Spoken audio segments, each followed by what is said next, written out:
මාව හෙනවද? මට ඇහෙනවා. හරි. එපමණ මේ ඔබතුමාට ෂෙයා කරගන්න මෙතන පාසුකම ඕනේ නේද? ඔව් ඒක තමයි. හරි. ෂෙයා කිරීමේ පාසුකම දුන්නා. හරි.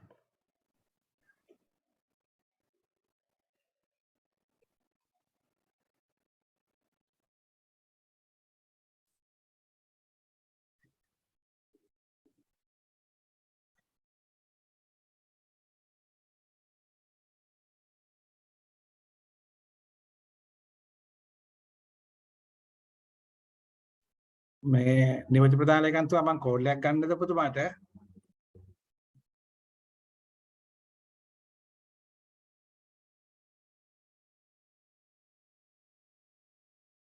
නියෝජ්‍ය ප්‍රධාන ලේකම්තුමා මම කෝල් එකේ ඉන්නවා. මේ පොඩක් කෝල් එකක් ගන්න ඕන මේක මියුට් කරගෙන හරි. ස්පීකරේ පොඩක් මියුට් කරගන්න.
මම ඇහෙනවද කට්ටියට?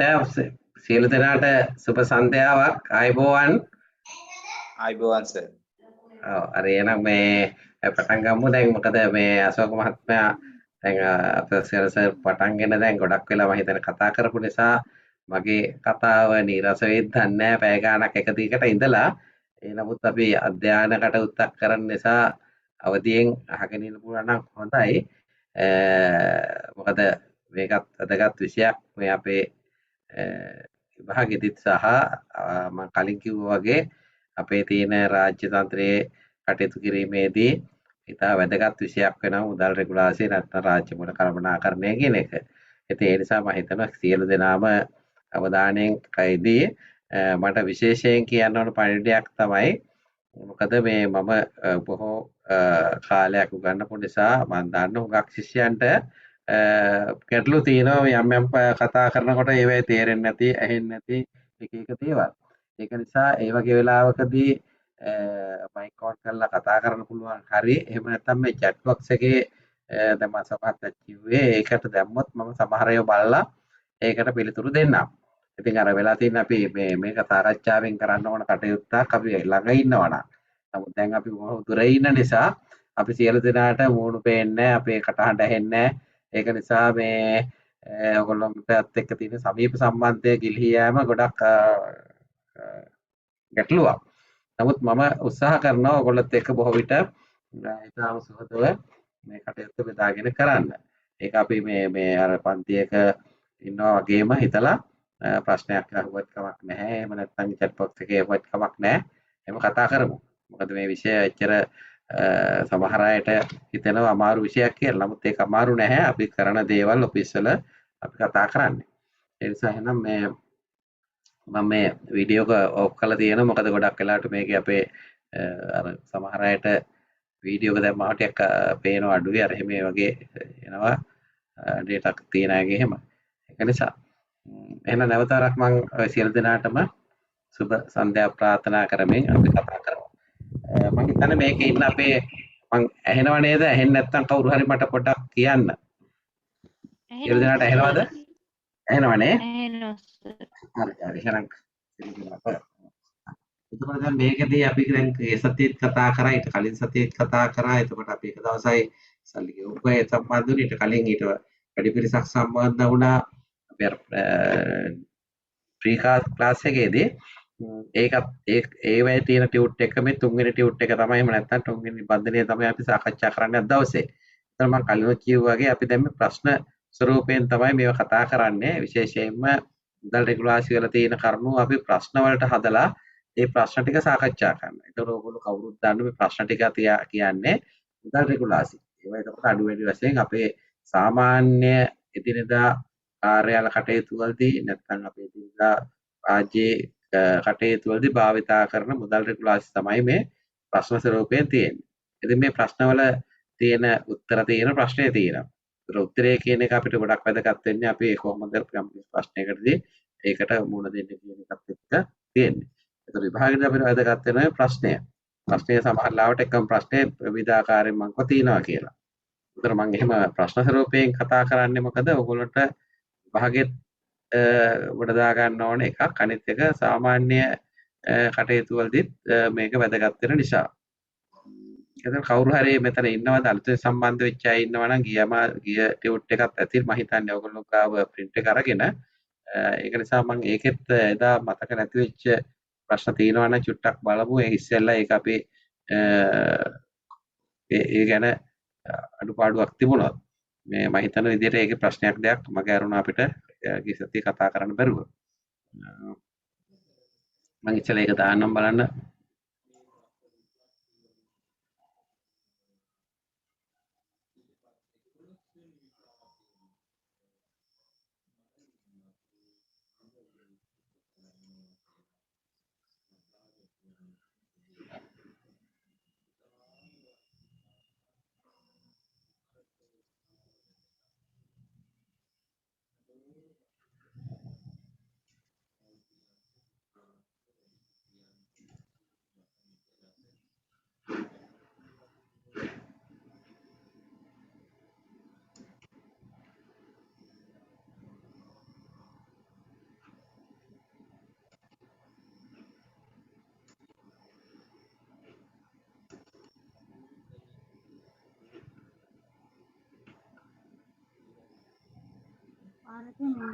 මම කතා කරා නේද මේ එදා මේ වාර්ෂික ඇස්තමේන්තු මෙයුක් කරගන්න කට්ටිය මේකේ පොඩක් මේ මම වීඩියෝ එකක් අපේ නම දාලා ඕන යන්න.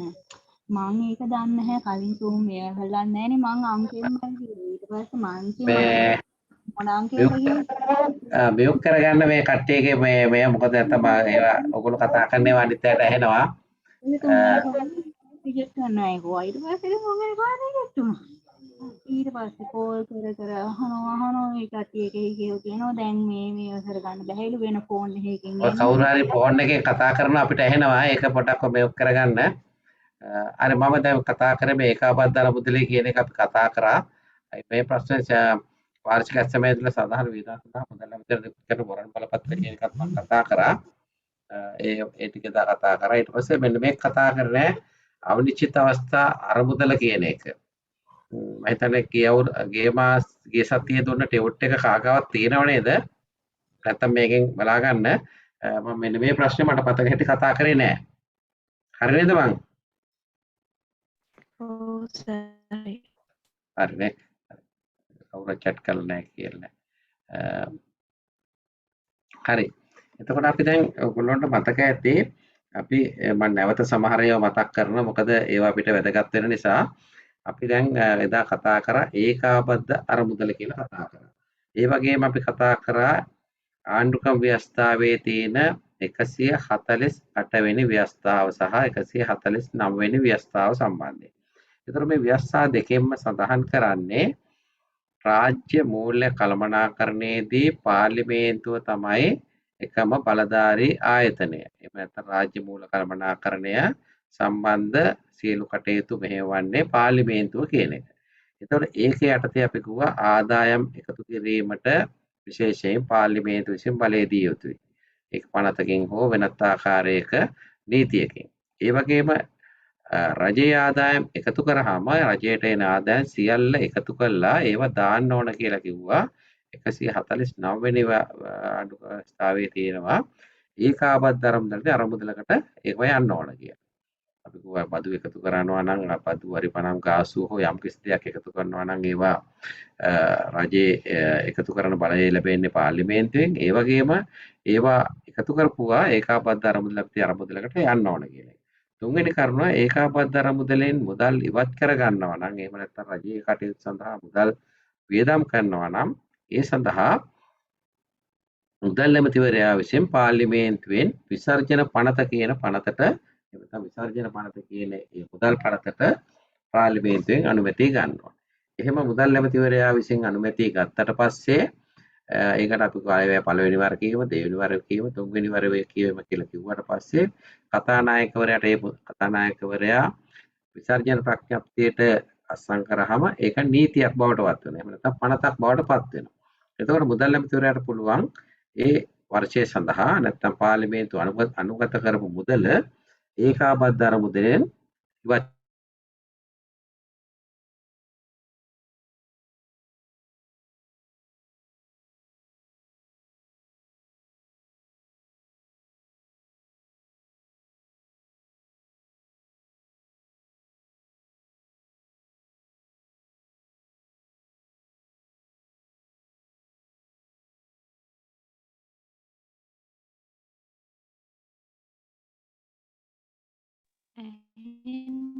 sir.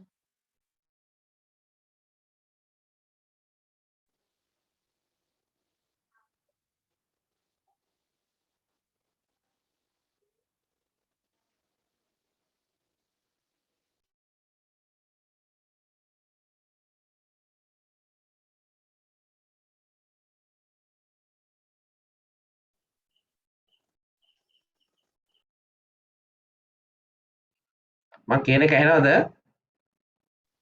I know, sir. හරි. දැන් ඇහෙනවා sir. හරි. ඉස්සෙල්ලා පොඩ්ඩක් මෙන්න මේක වුණා. හරි. එතකොට දැන් මම කතා කරගෙන හිටියේ ඒකාබද්ධ අරමුදලෙන් මුදල් ඉවත් කිරීමට පාර්ලිමේන්තුවෙන් බලය දුන්නාම මුදල් ඇමතිවරයාට විසර්ජන පනත මගින් එම බලය එයා ලබා දෙනවා තමන්ට වෙනුවෙන් වියදම් දැරීම සඳහා භාණ්ඩාගාරයේ ලේකම්වරයාට. ඒතර භාණ්ඩාගාරයේ ලේකම්වරයා විසින් එම බලය පාවිච්චි කරලා තමයි තමන්ගේ යටතේ තියෙන එහෙම නැත්නම් රජයේ අනිකුත් දෙපාර්තමේන්තු අමාත්‍යාංශ වලට මුදල් නිකුත් කරන්නේ. එතකොට මෙහෙම මුදල් නිකුත් කරන්න ආණ්ඩුක්‍රම ව්‍යවස්ථාවේ 151 වගන්තිය යටතේ මුදල් ඇමතිවරයා විසින් බලය පවරන කාටද? මුදල් අමාත්‍යාංශයේ ලේකම්වරයාට. එතකොට එහෙම බලය පවරනකොට එයා නිකුත් කරන ඒ අධිකාරි බලය නැත්නම් ලියවිල්ලට අපි කියනවා වරන් බලපත්‍රය නැත්නම් අධිකාරි බලය කියලා. මොකක්ද ඒකට කියන්නේ? වරන් බලපත්‍රය නැත්නම් අධිකාරි බලය. මෙන්න මේ අධිකාරි බලය කියන එක අපි කතා කරා. ඒක තියෙන්නේ මුදල් රෙගුලාසි ආණ්ඩුක්‍රම ව්‍යවස්ථාව 151 යටතේ මෙහෙම මුදල් ඇමතිවරයා විසින් වරන් බලපත්‍රයක් නිකුත් කළ යුතුයි කියලා තියෙනවා. ඒ වගේම මුදල් රෙගුලාසි වලත් 90 කියන රෙගුලාසියෙත් මේ විදිහට සඳහන් කරලා තියෙනවා. ඒකෙදි කියනවා එතකොට වරන් බලපත්‍ර එකක් නෙවෙයි වර්ග කිහිපයක් නිකුත් කරනවා කියලා. එතකොට වරන් බලපත්‍රයක් කීපයක් නිකුත් කරනකොට අපෙන් ප්‍රශ්නයකට අහන්න පුළුවන් එකම දේ තමයි එතකොට මුදල් ඇමතිවරයා විසින් විසර්ජන පනතේ සඳහන් මුදල් වියදම් කිරීම සඳහා භාණ්ඩාගාර ලේකම්වරයාට නිකුත් කරන අධිකාරි බලය කුමන නමකින් හඳුන්වන්නේද? කියන වරන් බලපත්‍රය කියන එක. ඒ වර්ග මොනවාද? අපි වර්ග එදා කතා කරා එකක් තමයි සාමාන්‍ය වරන් බලපත්‍රය. ඊකට අධ්‍යාචන වරන් බලපත්‍රය. ඊට පස්සේ අපි කව විශේෂ වරන් බලපත්‍රය. ඊට පස්සේ විශේෂ නීති සේවා වරන් බලපත්‍රය. ඊට පස්සේ අපි කිව්වා පරිපූර්ණක විශේෂ නීති සේවා වරන් බලපත්‍රය. ඊකට අත්තිකාරම් වරන් බලපත්‍රය. ඒතකොට වරන් බලපත්‍ර 6ක් ගැන අපි සඳහන් කරා. අතන මේ 6 නිකුත් කරන්නේ වරින් වර එක් එක් අවස්ථාවල විතව මුදල් ඇමතිවරයා නිකුත් කරන කාටද? භාණ්ඩාගාර ලේකම්වරයාට. ඒතකොට ඒ වෙයි තියෙන කරුණුත් අපි පැහැදිලි කරා. එතකොට ඒ වගේම රජයේ කටයුතු සඳහා මුදල් කොයි අවස්ථාවකදී හරි අවශ්‍ය වුණොත් අපි කිව්වා අයවැය ඇස්තමේන්තු වලින් එකකින් පාර්ලිමේන්තුවෙන් බලය ගන්නවා. නැත්නම් ඒවට කියව බජට් එක කියලා. දැන් හිත අයතත් අතර සම්මත වීමක් ඉදිරිපත් කරනවා. ඊගාවට තව තියෙනවා පරිපූර්ණක ඇස්තමේන්තු. ඒ කියන්නේ වර්ෂයට වෙන් කරන සල්ලි මත වුණාම පරිපූර්ණකයක්. එහෙම නැත්නම් ඌණ පූර්ණයක් විදියට වැය ශීර්ෂ වල තවත් සල්ලි පාර්ලිමේන්තුව ලබා වෙන් කර ගන්න. ඒතර මේවා වෙන් කර ගැනීමේදී සහ මේවා වියදම් දැරීමේදී අපිට ගොඩක් කාලයක් ගත වෙනවා යම් කටයුතු වලට. දැන් උදාහරණයක් ගත්තොත් අපිට අවශ්‍ය වුණොත් දැන් අද යම් කිසි වියදමක් දරන්න ඕන කියලා රජයේ කලින් සැලසුම් කරපු නැති නැත්නම් කලින් කරපු නැති ඒකට අපිට එහෙම විකල්පයක් නැහැ. මොකද පාර්ලිමේන්තුව තමයි සල්ලි වෙන් කරලා දෙන්නේ. වෙන් කරපු නැති දෙයකට වියදම් කරන්න බලයක් නැහැ. එතකොට මෙන්න මේ වගේ අවස්ථා එදෙනවා. ඉතින් ආණ්ඩුවක වුණත් ගෙදරක වුණත් ඕන වෙලාවක වෙන් කරපු නැති පොදලක් වියදම් කරන්න සිද්ධ වෙනවා. එතකොට එහෙම අවස්ථාවකදී රජයේ කටයුතු පවත්වාගෙන බැරි වුණොත් ඒ හදිසි අවස්ථාවකදී රාජ්‍ය අකර්මණ්‍ය වෙන මහ ජනතාවට ඒ සේවාවන් සලසා ගන්න බැරි වෙනවා. ඒක නිසා බොහෝ විට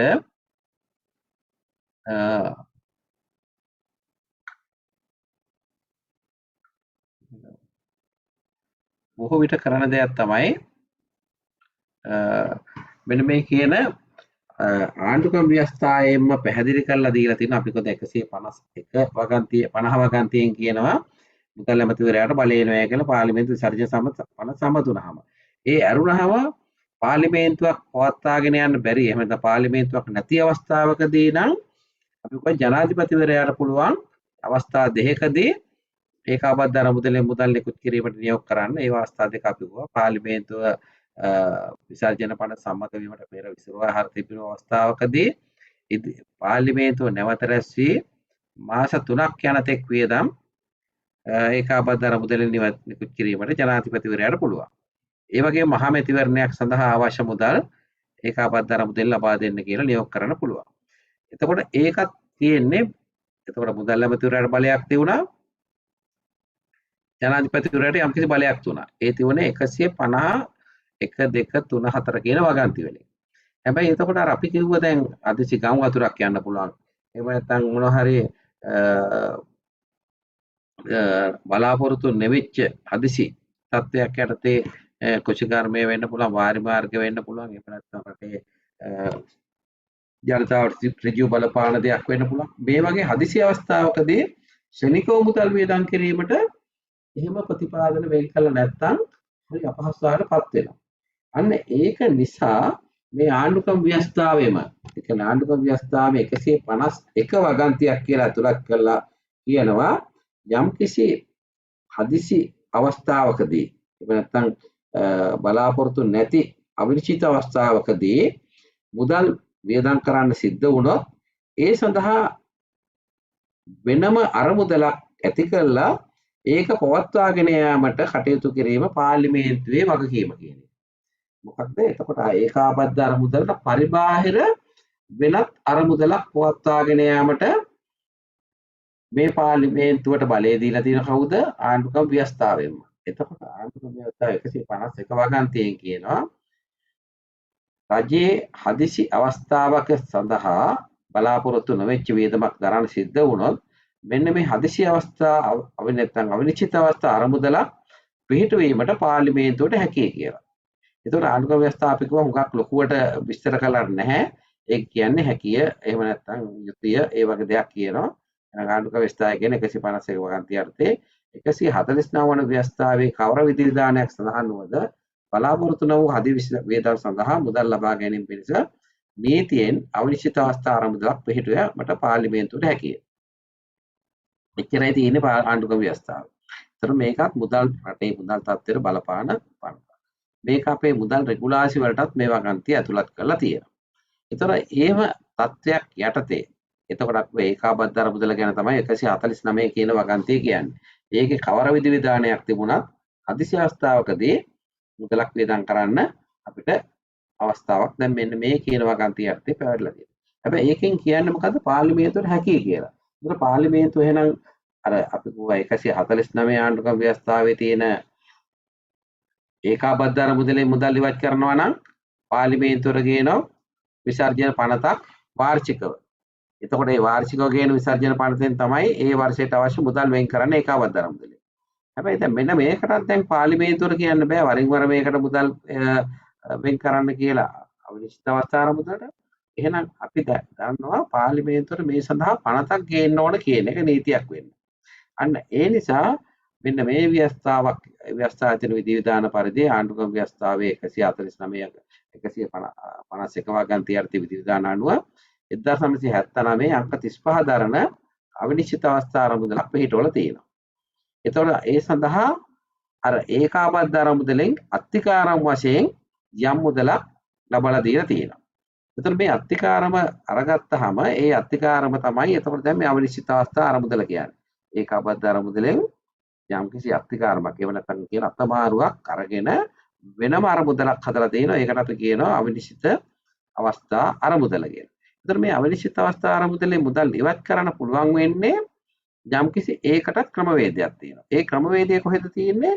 මෙන්න මේ 179 අංක 35 කියන පනතේ විධිවිධාන තියෙනවා. ඒ වගේ මුදල් රෙගුලාසි විධිවිධාන වලත් සඳහන් වෙලා තියෙනවා. එතකොට දැන් උදාහරණයක් ගත්තොත් යම් කිසි වාරිමාර දෙපාර්තමේන්තුවේ අපි හිතමු කඩන් යනවා යම් කිසි වැවක්. එතකොට ඒකෙදි ඒ වැව නැවත ප්‍රතිසම්පාදනය කරන්න ඕනේ ඉක්මනින්ම. එතකොට ඒකට අයවැය ඇස්තමේන්තුව වල මුදල් ප්‍රතිපාදන වෙන් කළා ඊගා අවුරුද්දේ අයවැය එනකම් බලාගෙන ඉඳලා එහෙම නැත්නම් පරිපූර්ණ ඇස්තමේන්තුවක් ඉදිරිපත් කළා පාර්ලිමේන්තුව සම්මත වෙනකම් බලා ඉන්න කාලයක් නැහැ. එහෙනම් දැන් මොකද කරන්නේ? මේ වගේ අරමුදලක් තිබුණොත් අන්න ඒ අරමුදලෙන් වාරිමාර දෙපාර්තමේන්තුව ඉල්ල ගන්නෝ අත්තිකාරම නැත්නම් ණය මුදලක්. ඉල්ලගෙන අර කටයුත්ත ඒ වර්ෂයේදී ශනිකව කරනවා. කළා අන්න ඊට පස්සේ මොකද කරන්නේ? මේ අතමාරුව එහෙනම් පියවන්න ඕනේ වාරිමාර දෙපාර්තමේන්තුව විසින් කාටද? මේ අවිනිශ්චිත අවස්ථා අරමුදල් තියෙන තැනට. එතකොට අපි කියනවා මිලියන 100ක් ඉල්ලගත්ත ණයට නැත්නම් අත්තිකාරමක් විදියට ආපහු ඒක ඒකෙන් වේදන් දරුවා එනිකට හැදුවා එහෙම නැත්නම් වැව හැදුවා. ඒක පියවන්න ඒ වර්ෂය තුල හෝ ඊගා වර්ෂයේදී පරිපූර්ණ ඇස්තමේන්තුව පාර්ලිමේන්තුවට කියන්න මෙන්න මෙහෙම වැඩක් වුණා අපිට මේකට මුදල් වෙන් කරලා දෙන්න කියලා. ඒ මුදල් වෙන් කිරීම අරගෙන සාමාන්‍ය ක්‍රමවේදයට පාර්ලිමේන්තුවේ සාකච්ඡා කරලා ඒවට මුදල් ඇමතිවරයාගේ අර විශේෂ වරණ බලපත්‍රය ලබාගෙන ඒ මුදල ලබාගෙන මොකද කරන්නේ වාරිකාද්ද පාර්ලිමේන්තුව අවිනිශ්චිත අවස්ථා ආරමුදල් ගිණුමට මාරු කරන නැත්නම් පියවනවා. පියවුවහම දැන් අපි දන්න මිලියන 100ක් අත්තිකාරමක් වශයෙන් දුන්න අවිනිශ්චිත අවස්ථා ආරමුදලේ හැබැයි නැවත ඒක ආපහු දුන්නාම ඒ අරමුදල ඒ විදිහටම තියෙනවා. ඒතර මෙන්න මේ ආකාරයට තමයි මේ අවිනිශ්චිත අවස්ථා ආරමුදලනේ ඒක අපි කියන එකට ෂෙයා වෙන්නේ නැති අරමුදලක්. මොකද අත්තිකාරමක් ගන්නවා ආපහු එතන. ඔව් කියන්න. ප්‍රසන්ටේෂන් එක ෂෙයා වෙන්නේ නැහැ. ෂෙයා වෙන්නේ නැහැ. මම මේක පේන්නේ නැද්ද මේක? ඔව් පේන්නේ නැහැ. ස්ක්‍රීන් ෂෙයා වෙලා නැහැ සර්.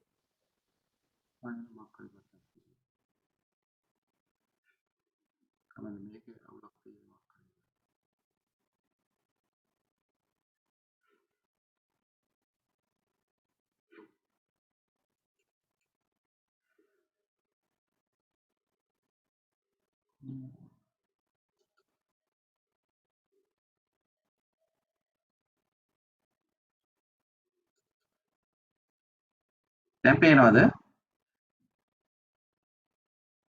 දැන් පේනවද? නෑ සර්. නෑනේ.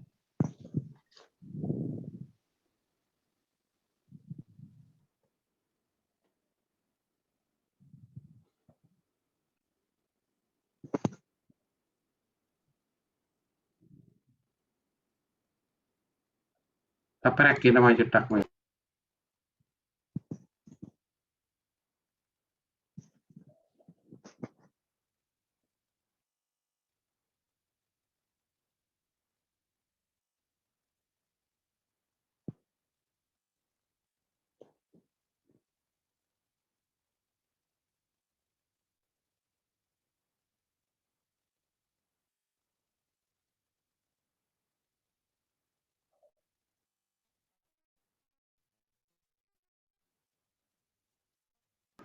දැන් පේනවද?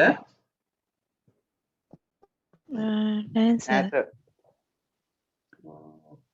මේ කාගේ හරි ෆෝන් එක මේ ස්ක්‍රීන් එකක් ෂෙයා වෙනවා සර්. හරි සර්. දැන් හරි. දැන් හරි. මේක ලොක් කරන්න ඕනද? ඔය ගාන පේනවද? ඔය ගානට.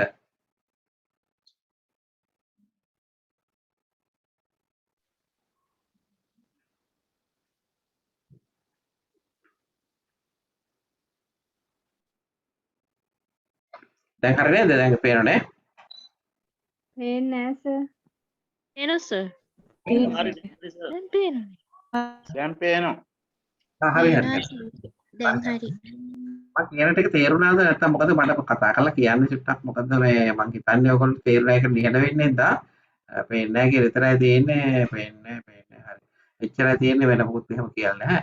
මම කියපු ටික තේරෙනවා. මම මෙහෙම කියන්නම්. දැන් ඒක දැන් අවිනිශ්චිත අවස්ථා අරමුදල කියන එක දැන් පටලවා ගන්න එපා. අපි දැන් ඒකාබද්ධ අරමුදල කියලා එකක් කතා කරා. දැන් ඒක ගැන මම හිතන අවබෝධයක් තියෙනවා. ඒ කියන්නේ පාර්ලිමේන්තුවෙන් සම්මත වෙන 150 වගේ තියෙන එක. එතකොට දැන් ඊගාවට තියෙන ඒක අපි කිව්වේ අවිනිශ්චිත අවස්ථා අරමුදල. අවිනිශ්චිත අවස්ථා අරමුදල කියන එක සඳහන් වෙන්නේ 151 වෙනි ආණ්ඩුක්‍රම ව්‍යවස්ථාවේ. ඒකම අපි කිව්වා ආණ්ඩුක්‍රම ව්‍යවස්ථාවේ 149 මොනවා කියලා තිබුණත් අදිසි අවස්ථාවකදී ප්‍රයෝජන ගැනීමට පාර්ලිමේන්තුව විසින් අවිනිශ්චිත අවස්ථා අරමුදලක් පිළිටවලා තියෙනවා. ඒ පිළිටවලා තියෙන්නේ 1979 අංක 35 දරන පනත අනුව. මේ අරමුදලේ පරමාර්ථයම තමයි හදිසියක් වුණාම රජයේ කා දෙපාර්තමේන්තුවකට අමාත්‍යාංශයකට හදිසියකදී අත්තිකාරමක් ලබා දෙනවා. ඒ අත්තිකාරම නැවත පරිපූර්ණකයක් ඉදිරිපත් කළ පාර්ලිමේන්තුවෙන් අරගත්තට පස්සේ සල්ලි වෙන් කරගත්තට පස්සේ නැවත මේ අරමුදලට පියවනවා. ඒතර මේ පියවීම තමයි අපි පාර්ලිමේන්තුවට යන්නේ. එතකොට වැඩේ කරලා තමයි සල්ලි ඉල්ලන්නේ පාර්ලිමේන්තුවෙන්.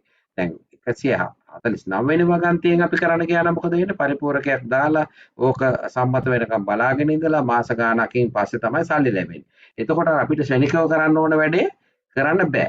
ඒතර ඒක සාමාන්‍ය තත්ත්වයේදී නම් ඒක හරි. හැබැයි හදිසි තත්ත්වයකදී අපිට අතමාරුවක් කරගෙන අපි ඒක වියදම් දරලා ඊට පස්සේ අපි පාර්ලිමේන්තුවෙන් සල්ලි වෙන් කරගෙන ඒක කියවනවා. ඕකට මම මෙහෙම උදාහරණයක් කිව්වොත් තේරෙයි. දැන් ඕගොල්ලෝ ගාව සමහර වෙලාවට සල්ලි 7ක්වත් නැති වෙනවා ගෙදර. හැබැයි ලෙඩක් දුකක් හැදුනහම හදිසියට ප්‍රේවිල්ලයක් ගන්න බෙහෙට්ටයක් ගන්න 7ක්වත් ගෙදර නැති වුණොත් ඕගොල්ලෝ ඊට පස්සේ බලනවා එක්ක තමන් හරි එහෙම නැත්නම් අම්මා හරි කවුරු හරි ගෙදරගේ වැඩි හිටියෙක් පුරුද්දක් වශයෙන් ඒගොල්ලෝ තියලා තියෙනවා රුපියල් 1000ක් වගේ සාරියක් යට හෝ වෙනත් කොහේ හරි සුරක්ෂිත තැනක තියලා තියෙන එක අල්ලන්නේවත් නැහැ. හැබැයි අර වගේ හදිසි අවස්ථාවකදී එහෙම නැත්නම් ලෙඩ දුක් හැදුනහම මොන හරි හදිසි වෙලාවකදී අරගෙන ඒ රුපියල් 2000 හෝ 1000 අරන් දෙනවා. හැබැයි මොකද කරන්නේ ඒක අපිට සල්ලි ලැබිච්ච ඊගාව මොහොතේම අපි කරන්නේ අර 2000 ආපහු පියවලා යා එතනින් තියෙනවා. ඒතකොට තිබ්බහම අපි දන්නවා ඒක හදිස්සියකට ගන්න අරමුදලක් නිසා නිතර පරිහරණය කළ වියදම් කරන එකක් නෙවෙයි. ඒ නිසා ඒ මුදල ෂේ වෙන්නේ නැහැ. ෂේ වෙනවා කියන්නේ මොකද්ද? ඒක නැතිම වෙලා යන්නේ නැහැ. කෙටි කාලයකට අයින් වෙනවා ආයෙ ලැබෙනවා. එතකොට ඒකෙන් වියදම් දැරීමක් නෙවෙයි කරන්නේ අත්තිකාරම් දීමක්. අන්න ඒ වගේ කටයුත්තක් තමයි මේ රජය කෙරෙන්නේ. හැබැයි මේක ඉතින් නිකම්ම එකපාරට ඉල්ලු පරිට හම්බෙන්නේ නැහැ. ඒකෙන් මුදලක් ගන්න ඕන නම් ක්‍රමවේදයක් තියෙනවා මේ මුදල් රෙගුලාසි වල. ඒ ක්‍රමවේදය තමයි ඒ යම්කිසි දෙපාර්තමේන්තුවකට රජයට අවශ්‍ය වුණාම ඒ මුදල නිශ්චිතව කොච්චරද කියලා ගණන් බලලා ශනිකවම අමාත්‍ය මණ්ඩල සංදේශයක් හදනවා. අමාත්‍යවරයාට සංදේශයක් හදනවා ලේකම්වරයා. දෙපාර්තමේන්තුවෙන් ලේකම්වරයාට දාලා ලේකම්වරයා අදාළ ඇමතිවරයාට කෘෂිකර්මය සම්බන්ධයෙන් නම් වාරිභාර සම්බන්ධයෙන් ඒ අදාළ ඇමතිවරයා. අපි සෞඛ්‍ය ඇමතිවරයා. විසින් වහාම සංදේශයක් හදලා ඒක එයා ඉදිරිපත් කරන මුදල් ඇමතිවරයාට. මුදල් ඇමතිවරයා විසින් මේක අනුමත නිර්දේශ කළා ජනාධිපතිවරයාට වහාම යවනවා. ජනාධිපතිවරයා ඒක අනුමත කරාම අන්න ඊට පස්සේ නැවත මුදල් ඇමතිවරයා ගාවට එනවා ඒක. ආවට පස්සේ මුදල් ඇමතිවරයා නිකුත් කරනවා තව වරන් බලපත්‍රයක්. අපි වරන් බලපත්‍ර 6ක් කලින් කතා කරා. වරන් බලපත්‍රයක් කියන්නේ මොකද්ද මේක? මුදලක් ලබා දෙන්න කියන අධිකාරි බලය. මුදල් ඇමතිවරයා ඒක අනුමත කරලා යවනවා භාණ්ඩාගාර ලේකම්වරයාට අවිනිශ්චිත අවස්ථා අරමුදලෙන් මෙන්න මේ මුදල අහවල් දෙපාර්තමේන්තුවට අධිකාරමක් වශයෙන් ලබා දෙන්නේ. අපි ලබා දෙන්න යවන ලියවිල්ලට අපි කියන එහෙම නැත්නම් අධිකාරි බලයට කියනවා අවිනිශ්චිත අවස්ථා අත්තිකාරං වරන් බලපත්‍රය. අවිනිශ්චිත අවස්ථා අත්තිකාරං වරන් බලපත්‍රය. එතකොට මෙන්න මේ කියන වරන් බලපත්‍රය දුන්නාම මුදල් අමාත්‍යාංශ ලේකම්වරයා අර එයා ගාව තමයි මේ අවිනිශ්චිත අවස්ථා මුදල් තියාගෙන ඉන්නේ. ඒකෙන් ඒ යම් කිසි මුදල අදාළ දෙපාර්තමේන්තුවට ලබා දෙනවා. ලබා දුන්නාම ඒ දෙපාර්තමේන්තුව සාමාන්‍ය කටයුත්තක්සේ සලකලා ඒ මුදල වියදම් දරනවා අදාළ කටයුත්ත වෙනුවෙන්. ඒ කටයුත්ත වෙනුවෙන් දරපු මුදල නැවත පියවීමට අවශ්‍ය නිසා සාමාන්‍ය ක්‍රමවේදයේ යටතේ එයා කරන්නේ මොකද්ද? අමාත්‍යාංශ ලේකම්වරයාගේ පරිපූර්ණ කැස්ටමේන්තුවක් පාර්ලිමේන්තුවට ඉදිරිපත් කරනවා. ඒ මුදලට සමාන මුදලක් හෝ නැත්නම් තවත් වැය වෙතයි අපේක්ෂා කරන ඒ මුදලත් එකතු කරලා. එම පරිපූර්ණ කැස්ටමේන්තුව පාර්ලිමේන්තුවෙන් සම්මත වුණාට පස්සේ අර ඒ මුදල ඒ නැත්නම් අර අවිනිශ්චිත අවස්ථාවෙන් අර මුදල ලැබිච්ච මුදල ආපහු පියවීමට කටයුතු කරනවා. දැන් මම හිතන්නේ පැහැදිලි ඔයගොල්ලන්ට. දැන් අර මම කිව්ව උදාහරණෙත් එක්ක මේක පැහැදිලි. ඒතකොට මේකේ තියෙන අපෙන් අහන ප්‍රශ්නයක් තමයි අවිනිශ්චිත අවස්ථා අරමුදල විස්තර කරන්න.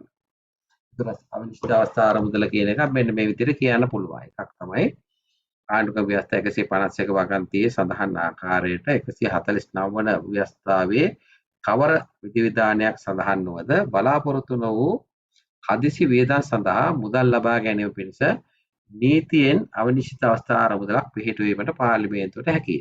මේ කොහෙද තියෙන්නේ මේ වගන්තිය? ආණ්ඩුක්‍රම ව්‍යවස්ථාවේ. අපිට ඒක එච්චරම ලොකුවට බලපාන්නේ නැහැ. නමුත් අපි කියනවා ආණ්ඩුක්‍රම ව්‍යවස්ථාවේ 151 වගන්තිය යටතේ අවිනිශ්චිත අවස්ථා අරමුදලක් පිළිහිටුවීමට පාර්ලිමේන්තුවට හැකිය. හරි? එතකොට ඒක තමයි අපේ උත්තරේ. ඒකට අපි අහන්නේ අවිනිශ්චිත අවස්ථා අරමුදල විස්තර කරන්න කියලානේ. අපි දෙවනුවට කියනවා මෙම ආණ්ඩුක්‍රම ව්‍යවස්ථාවේ සඳහන් නියමයන් පරිදි 1979 අංක 35 දරන පනත මගින්. ඒ කියන්නේ අපි පාර්ලිමේන්තුවට ඒ බලය ආණ්ඩුක්‍රම ව්‍යවස්ථාවෙන් ලැබුණාම පාර්ලිමේන්තුව නීතියක් සම්මත කරනවා. ඒ නීතියට තමයි අපි කියන්නේ පනතක් කියලා. ඒ පනත තමයි 1979 අංක 35 දරන පනත. ඒක එක සැරේ පනත පවත්වලා දෙන ඒක අනුව තමයි දැන් පවත්වාගෙන යන්නේ මේ අවිනිශ්චිත අවස්ථා අරමුදල. එතකොට 1979 අංක 35 දරන පනත මගින් අවිනිශ්චිත අවස්ථා අරමුදලක් පිහිටුවා ඇත. වියදම් සඳහා පාර්ලිමේන්තුවේ ප්‍රතිපාදන සලස්වා නොමැති යම් හදිසි කාර්යයක් සඳහා මුදල් අවශ්‍ය වූ විට මුදල් ඇමතිවරයා ජනාධිපතිවරයාගේ එකඟත්වය ඇතිව මෙම අරමුදලින් අත්තිකාරමක් අදාළ දෙපාර්තමේන්තුවට ලබා දෙනු ඇත. මෙම ලබා ගන්න අත්තිකාරම් මුදල පරිපූර්ණ කැස්ටමේන්තුවක් මගින් පාර්ලිමේන්තුවේ මුදල් ප්‍රතිපාදන වෙන් කරවාගෙන පෙවීමට කටයුතු කළේය. මෙම අරමුදල ඡේදවන අරමුදලකි. මේක සරල වාක්‍යයක් වෙයි තියෙනවා. වාක්‍යය ඇතුලේ අපි මං කියපුවාට සියලු දේවල් අන්තර්ගතයි. එතන අපි ඔකට පිළිතුර තමයි අපි නිශ්චිත අවස්ථා අරමුදල විස්තර කරන්න කිව්වත් මෙන්න මේ කියන කාරණේ. හරි? ඒක දැන් පැහැදිලි. ඊගාවට තමයි මේකේ දැන් සාමාන්‍ය ඔව් කියන්න. සර් එතකොට මේ අවිනිශ්චිත අවස්ථාව අරමුදල ඒකාබද්ධ අරමුදලේ කොටසක්ද නැත්නම් මේ අවිනිශ්චිතවලට සල්ලි එන්නේ? ඔව් ඒක මම කිව්වේ ඒකයි. අපි මම මේ ඉතිහාසෙත් කියන්නම්. දැන් 1978 තමයි මේ ආණ්ඩුක්‍රම ව්‍යවස්ථාව හැදුවේ මුලින්ම. ඒතර හැදුවට පස්සේ දැන් මේ කියන අවශ්‍යතාවය ඒගොල්ලෝ දකිනවා. දැන් රටක් පාලනය කරන ආණ්ඩුක්‍රම ව්‍යවස්ථාවෙන් තමයි පාලනය වෙන්නේ. ඒතර පාලනය වෙනකොට කරුණු තුනක් දැක්කා. මොකද්ද කරුණු තුන? රට පාලනය කරන මුදල් අවශ්‍ය වුණාම පාර්ලිමේන්තුව තමයි මුදල් සම්බන්ධ එකම බලධාරී ආයතනය. එතකොට පාර්ලිමේන්තුව එකම බලධාරී ආයතනය වෙනකොට එහෙනම් පාර්ලිමේන්තුවෙන් තමයි වාර්ෂික අයවැය මගින් රජයේ කටයුතු සඳහා මුදල් වෙන් කරලා දෙන්නේ. ඒක සාමාන්‍ය ක්‍රමවේදයට තියනවා. හරි? දෙවනුව තියෙන කාර්යය තමයි සාමාන්‍ය ක්‍රමවේදය යටතේ මුදල් වෙන් කරාම වර්ෂයකට එම වර්ෂයට මුදල් මදි වුණාම එහෙම නැත්නම් තව පඩි වැඩි වුණාම මොනවා හරි වෙනසක් වුණාම ඒකට ඉදිරිපත් කරනවා තව ඇස්තමේන්තුවක්. ඒ කියන්නේ මුල් ඇස්තමේන්තුව තමයි අයවැය. දෙවෙනිව වසර මැදදී හෝ වසර අගදී තව ඇස්තමේන්තුවක් ඉදිරිපත් කරන අපි කියන එකට පරිපූර්ණක ඇස්තමේන්තුව. මේ දෙකම අදාළ වෙන්නේ ඒකාබද්ධ අරමුදලෙන් මුදල් ඉවත් කර ගැනීම සඳහා. ඒක මුදල් ඇමතිවරයා පාර්ලිමේන්තුවට ඉදිරිපත් කරනවා. ඒක වරින් වර ඉදිරිපත් කරනවා. ඒව මොන කාර්යයක් වෙනුවෙන්ද ඒක කරගන්නේ? සැපයුම් සේවා වියදම් වෙනුවෙන්. හැබැයි ඒක ඒ කාර්යයට වෙන් කරන්නේ අපි කලින් හඳුනාගත්ත වියදම්. එහෙම නැත්නම් කලින් හඳුනාගත්ත වියදම් හෝ ඉදිරියට වෙයි කියලා හිතන වියදම්. එතකොට අපි දැන් මේ කතා කරන්නේ එහෙම නොවන අවස්ථාවක්. ඒ කියන්නේ කලින් අපි බලාපොරොත්තු නොවන ඇස්තමේන්තු හදන වෙලාවේදී හෝ බලාපොරොත්තු වෙන්නේ නැහැ. ඒ වගේම පරිපූර්ණක ඇස්තමේන්තුවක් දාලා මේකට සල්ලි වෙන් කරගන්න වෙලාවක් නැහැ. අන්න එහෙම අවස්ථාවක් වුණොත් මොකද කියන්නේ කියන මේ ආණ්ඩුක්‍රම ව්‍යවස්ථාවට ඒගොල්ලෝ මුලින් හිතුවා. හිතලා තමයි ආණ්ඩුක්‍රම ව්‍යවස්ථා 151 කියන වගන්තියක් ඇතුළත් කරලා වෙනම අරමුදලක් හැදුවා. ඒකාබද්ධ අරමුදලෙන් පරිබාහිර අරමුදලක් හැදුවා. ඒකට අපි ඕනනම් කියන්න පුළුවන් විශේෂ ව්‍යවස්ථාපිත අරමුදල් කියලා කියන්න පුළුවන්. එතකොට ඒකට පනතක් ගෙනාව 79 අංක 35 කියන ගෙනහල්ලා ඒකාබද්ධ අරමුදලෙන් මුදලක් මේකට වෙන් කර පාර්ලිමේන්තුව විසින් මිලියන 150ක් ඒ වෙලාවේ. මිලියන 150ක් වෙන් කළා දැන් අරමුදලක් තියෙනවා. ඒක පැත්තක තියෙනවා. ඒකාබද්ධ අරමුදලේ වගේ පාර්ලිමේන්තුවට අයවැය ඉදිරිපත් කරනලාට සල්ලි වෙන් කරන්න කිසි දෙයක් කරන්නේ නැහැ.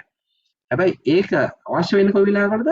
හදිසියකදී අර කලින් පාර්ලිමේන්තුවෙන් අනුමැතිය ගත්ත නැති ඒකට හෝ පරිපූර්ණ කැස්සමේන්තුවක් මගින් සල්ලි වෙන් කරගන්න වෙලාවක් නැති අවස්ථාවකදී මේකෙන් මුදලක් ගන්න. එතකොට මේක පැහැදිලි ඒකාබද්ධ අරමුදලෙන් පරිබාහිර අරමුදලක්. හැබැයි මේකට සල්ලි දීලා දෙන්නේ කවුද? ඒකාබද්ධ අරමුදලෙන්ම තමයි. දැන් ඊගා ප්‍රශ්නට යනකොට යාට ඒක තේරෙයි. බලන්න දැන් මෙන්න මේ ප්‍රශ්නේ ඒකත් එක්කම දැන් මම කිව්වා මේ ප්‍රශ්නේ උගක් වෙලාවට විභාග වලට එන්නේ රෝම ඉලක්කම් 1 2 3 විදිහට. පළවෙනි රෝම ඉලක්කම තමයි අපි කිව්වේ දැන් මේ යම් කිසි වෙලාවක අවිනිශ්චිත අවස්ථා අරමුදල විස්තර කරන්න කියලා කිව්වහම ওই ටික. දැන් ඒක පැහැදිලිනේ. ඊගාවට දෙවෙනියට අපෙන් අහන ප්‍රශ්නයක් තමයි අවිනිශ්චිත අවස්ථා අරමුදලෙන් අත්තිකාරම්ක් ඉල්ලුම් කිරීමට යෝග්‍ය වන අවස්ථා කවරේද? එම අත්තිකාරම් පියවන ආකාරය පැහැදිලි කරන ප්‍රශ්න දෙකක් මේ රෝම ඉලක්කම් ගත්තොත් ප්‍රශ්න දෙකක් මෙතන. ඒක 2 3 රෝම ඉලක්කම්. එහෙනම් අපිට අර කියපු එකත් එක්කම දැන් මේ කියන එක පැහැදිලි ඔයගොල්ලන්ට. අවිනිශ්චිත අවස්ථා අරමුදලෙන් අත්තිකාරමක් ඉල්ලීමට යෝග්‍ය වෙන්නේ මොකටද?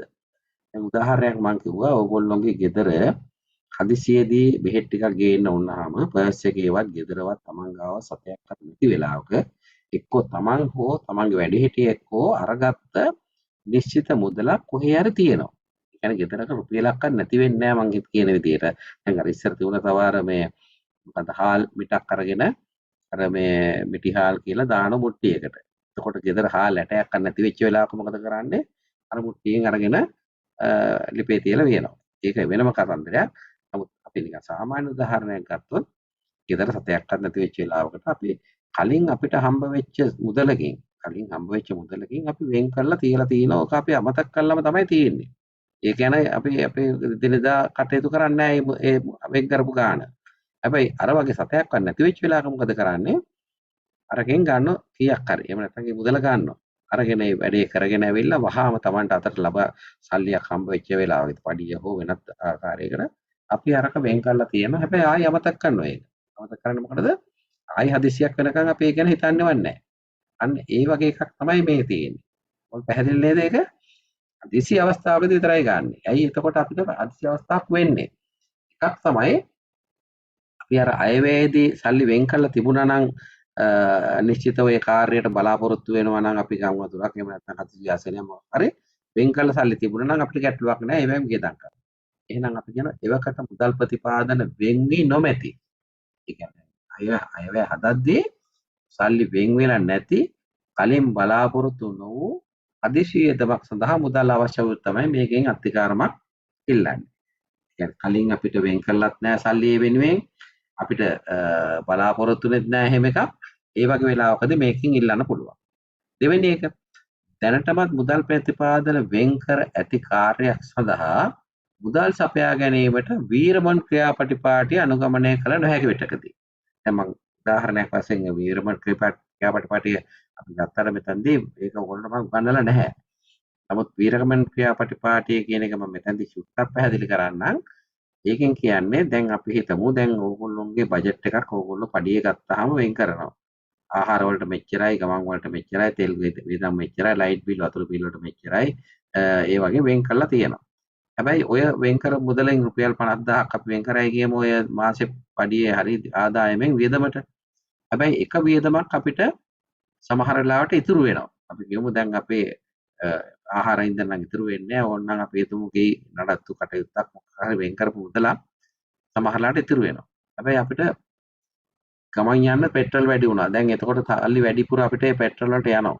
දැන් මොකද අපි කරන්නේ? අර ගේ අලුත් එළියාව හරි මොකක් හරි තිබිච්ච වියදම අපි ඒක මග ඇරලා ඒ සල්ලි ටික මාරු කරනවා අර ගමන් වියදම් එහෙම නැත්නම් ඉන්ධන වෙනුවෙන්. එතකොට මොකද කරේ? එකකින් අඩු කරලා අනිත් එකට සල්ලි වැඩි කරා. හැබැයි අපි මුලදී හිතාගෙන හිටියේ අපේ රුපියල් 50000 මේකට 10000 මේකට 5000 මේකට 3000 3000 කියලා. ඒවා අනිත් ඒවා වියදම් දරන අතර එක වියදමක් ඉතුරු වෙයි කියලා බලාපොරොත්තු වෙනවා. ඒ වියදම මොකද්ද? ඉක්මවයි කියලා හිතන එකකට මාරු කරනවා. අන්න ඒකට විතර අපි කියන්නේ මොකද්ද? වීරමන් ක්‍රියාපටිපාටි නැත්නම් මූරේ 66 ප්‍රතිපාදන මාරු කිරීම කියලා. එතකොට දැන් අපිට ෂණිකව කරගන්න පුළුවන් දෙයක් තමයි එහෙනම් සල්ලි මදි නම් අපේ මේ හදිසි කටයුත්තක් සඳහා ප්‍රතිපාදන පාර්ලිමේන්තුවෙන් වෙන් කරපුවා අර වීරමන් ක්‍රියාපටිපාටි අනුගමනය කළා ප්‍රතිපාදන මාරු කළත් වේදම් කරන්න පුළුවන් ෂණිකව. හැබැයි එහෙම වෙන් කරන්න නම් ඉතුරු වෙලා තියෙන්න ඕන තව තැනක. එහෙම ඉතුරු වෙලත් නැත්තම් අන්න අපිට සිද්ධ වෙනවා මේ හදිසි කටයුත්තට ඉල්ලන්න මේ අවිනිශ්චිත අවස්ථා ආරම්භයෙන් අත්තිකාරම. ඒකයි මේ දෙවෙනි එකෙන් කියන්නේ දැනටමත් ප්‍රතිපාදන වෙන් කර ඇති කාර්යයක් සඳහා මුදල් සපයා ගැනීමට වීරමන් ක්‍රියාපටිපාටි අනුගමනය කළ නොහැකි විටකදී. කියන්නේ වෙනත් විශේෂයකින් මේකට ශනිකව මුදල් මාරු කරගන්න නම් ඒ විෂයයටතේ ඉතුරු වෙලා තියෙනවා.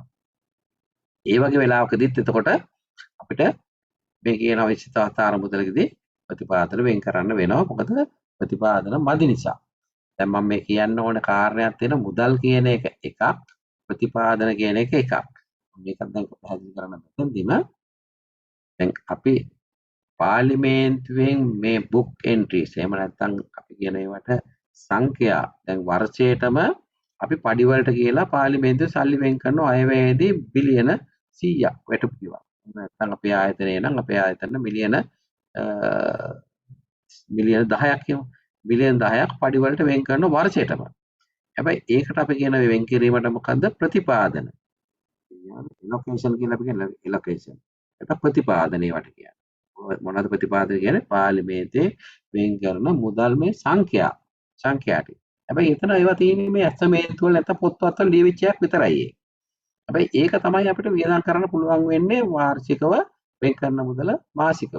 ඒතර පඩි වලට සල්ලි ඕන වුණාම මොකද කරන්නේ? පඩි ගෙවන්න බෑනේ පොල කෑල්ල පොතේ තියෙන විදියට. ඊට පස්සේ ඒකට මුදල් ඕන. ඒ මුදල් වලට අපි කියනවා ඒවට කියනවා අක් මුදල් නැත්නම් අපි කියනවා ඉම්ප්‍රෙස්ඩ්. ඉම්ප්‍රෙස්ඩ් කියලා කියන්නේ අක් මුදල් නැත්නම් ඒවට කියනවා මේ අග්‍රිම. දැන් ඒතකොට අපි ප්‍රතිපාදන කියන එකක් හෝ ප්‍රතිපාදන කියන්නේ පාර්ලිමේන්තුවේ වෙන් කරන සංඛ්‍යා. ඒ සංඛ්‍යා තුල ඉඳගෙන තමයි අපි වර්ෂයේ වියදම් කරන්න ඕනේ. හැබැයි මාසිකව පඩි ගෙවන්න ඒවට තමයි වියදම් දරන්න ඕන නම් ඒවා භාණ්ඩාගාරයෙන් අපිට මුදල් වශයෙන් ලබා දෙනවා. මේ මුදල් වශයෙන් ලබා දෙන ඒවාට අපි කියනවා ඉම්ප්‍රෙස්ඩ් එක කියලා අපි ගොඩක් වෙලා කියනවා. නැත්නම් අපි කියනවා අක් මුදල් කියලාත් කියනවා. ඒකට තව වචනයක් කියනවා අපේ අග්‍රිම කියලා. බොහෝ විට භාවිතන්නේ අග්‍රිම. එහෙනම් අපිට අග්‍රිම සහ ප්‍රතිපාදන අතර වෙනස පැහැදිලි කරන්න කිව්වොත් කොහොමද අපි කතා කරන්නේ? අග්‍රිමයක් කියන්නේ අපිට භාණ්ඩාගාරයෙන් ප්‍රතිපාදන එහෙම නැත්නම් පාර්ලිමේන්තුවේ වෙන් කරන මුදල් වියදම් කිරීම සඳහා ලබා දෙන මුදල. ඊගාවට ප්‍රතිපාදන කියන්නේ වර්ෂයකට හෝ යම්කිසි නිශ්චිත කාලයකට රජයේ වියදම් දැරීම සඳහා පාර්ලිමේන්තුවෙන් වෙන් කර දෙන මුදලට අපි කියනවා ප්‍රතිපාදන. මෙන්න මෙයක් මෙතනදී කතා කරන්නේ මේ ප්‍රතිපාදන කියන එක. මුදල් කියන නෙවෙයි මෙතන කියන්නේ. ප්‍රතිපාදන. يعني පාර්ලිමේන්තුවේ ප්‍රතිපාදන වෙන් කළ නැත්නම් අපිට ඒ ප්‍රතිපාදනය මුදල් සමග වෙන් කරගන්න වෙන අවශ්‍යතාවස්ථාර මුදලේ. අදිසි අවස්ථාවකදී. දෙවෙනි අවස්ථාව තමයි ප්‍රතිපාදන හැම වෙන් කරලා තිබුණා වුණත් අපිට ලක්ෂ 10යි වෙන් කරලා තියෙන්නේ. හැබැයි ලක්ෂ 15ක් අපිට මේ කටයුත්තට යනවා. ඊටු 5 වෙන් කරගන්න බෑ. වීරමන් ක්‍රියාපටිපාටි නැත්නම් ඒ ඇතුළත වෙන් කරගන්න බෑ. ඒ වගේ වෙලාවකදී අපි අන්න අවිනිශ්චිත අවස්ථා ආරම්භයෙන් අත්කාරමක් ලබා ගන්නවා. ලබාගෙන ඒ කටයුත්තට මිලියන 15 වියදම් කරනවා. වියදම් කළා අර 5 අපත අතිරේකව දරපු වියදම් කරපු 5 පරිපූර්ණ කැස්ටමේන්තුවක් මගින් පසුව වෙන් කරගෙන පාර්ලිමේන්තුවෙන් ඒක මුදල් වශයෙන් නැවත පියවනවා.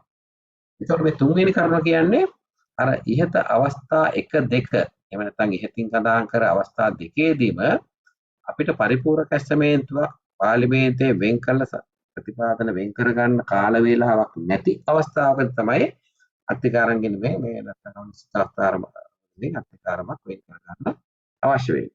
දැන් උදාහරණයක් කිව්වොත් අර අපිට දැන් රැයට තමයි මේ අසනීප වුනේ.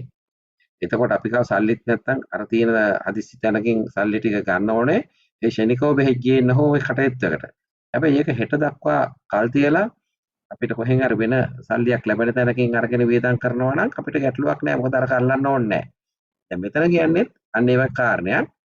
අපිට උඩින් කියන ඒවා හදිසි තමයි. හැබැයි ඒවට පරිපූර්ණකයක් පාර්ලිමේන්තුව වෙන් කරගෙන කටයුතු කරන්න කල් වේලා තියෙනවා නම් අපි මේ හදිසි අවස්ථා ආරම්භදලේ සල්ලි ඉල්ලන්නේ නැහැ. ඒ කාරණා තුනම සම්පූර්ණ තමයි මේ කියන අවදිස්ථාර මුදලෙන් මුදලක් ඉවත් කරගන්න හැකියාව තියෙන්නේ. නැත්නම් ඉල්ලුම් කරන්න අවශ්‍ය වෙන්නේ. ඒක පැහැදිලි ඇති මම කියපු ගොඩක් වෙලාවට මේ ප්‍රශ්න අපිට වැදගත් වෙනවා. මේ ප්‍රශ්න තුනම අවදිස්ථාර මුදලෙන් අත්කාරමක් ඉල්ලුම් කරන අවස්ථාව. ඒතකොට කරුණු තුනක් තිබුණා ඒකට. ඒකට මුදල් ප්‍රතිපාදන වෙන් වෙන මෙති හදිසි බලාපොරොත්තු වූ වේදමක් සඳහා මුදල් අවශ්‍ය වෙනකොට ඒ කියන්නේ දැනට සතයක් අපෙන් කළ නැහැ වෙනුවෙන් පාර්ලිමේන්තුවේ. හැබැයි ඒකට අපිට වේදමක් දරන්න උනහම. දෙවෙනි කාරණේ දැනටවත් ප්‍රතිපාදන වෙන් කළා තියෙන පාර්ලිමේන්තුව මේක කලින් දැනගෙනත් තිබුණා. හැබැයි නමුත් වෙන් කර ප්‍රමාණය මුදල් මාදී ප්‍රතිපාදන. අන්න ඒ වෙලාවකදී අපිට ඊගාව විකල්පය තමයි ඒකට වෙන තැනකින් මාරු කරගෙන වේදම් දැරීම. ඒකටත් අවස්ථාවක් නැත්නම් අන්න අපි යනවා අවනිශ්චිත අවස්ථාන මුදල අත්කාරමක් ඉල්ල ගන්න. තුන්වෙනි එක තමයි අපි කිව්වේ අර උඩින් සඳහන් කර අවස්ථා දෙකේදීම අපිට ඊගාව තියෙන විකල්පය තමයි පරිපූර්ණකට යන එක. ඒ පරිපූර්ණකට යනකොට අපි දැක්කා කල්යන ගොඩක් මාසයක් දෙකක් යනවා. මාසයක් දෙකක් ගත කරන්න බැරි නම් අපි යන්න අවනිශ්චිත අවස්ථාන මුදලෙන් අත්කාරයක් අරගෙන ඒක වේදම් දරලා අර කලින් කියන පරිපූර්ණකයක් පස්සේ ඉදිරිපත් කිරීමට පුළුවන්. එතකොට ඒක තමයි අපේ තියෙන දෙවෙනි ප්‍රශ්නෙට උත්තරේ. එහෙනම් මම පැහැදිලි කිරීම ඇති කියලා මට හිතෙනවා. දැනට ඔය ටික තවත් ඒවට යන්න ඕන නිසා මොන හරි මේ කාට හරි ප්‍රශ්නයක් තියෙනවා මේ chat box එකේ හරි දාන්න.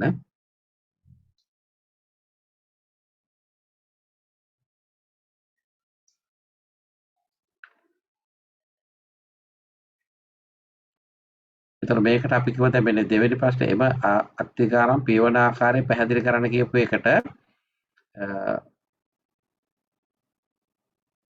මේක මම හිතන්නේ ඒකට උත්තරයක්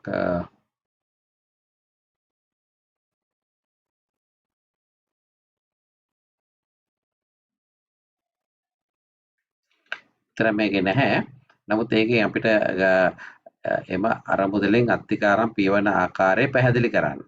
ඒකට තියෙන උත්තරේ තමයි අපි මොකද්ද කිව්වේ දැන් මම මෙම මුදල් වේදම් කළ වහාම පාර්ලිමේන්තුවෙන් පරිපූර්ණ කැස්ටමේන්තුවක් වෙන් කරවාගෙන ඒ සඳහා භාණ්ඩාගාරයේ මුදල් ලබාගෙන මෙම අරමුදලේ ලබාගත් අත්‍යකාරම් පියවීම. සරල කාර්යයක්. ඒ කියන්නේ හරි නේද? මම කියපු තේරුණාද? ඊට පොඩ්ඩක් කියනවාද?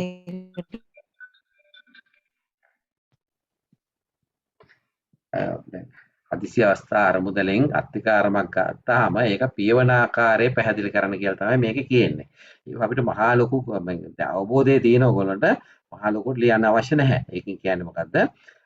අවිනිශ්චිත අවස්ථා අරමුදලෙන් අත්‍යකාරමක් ලබාගත් වහාම එය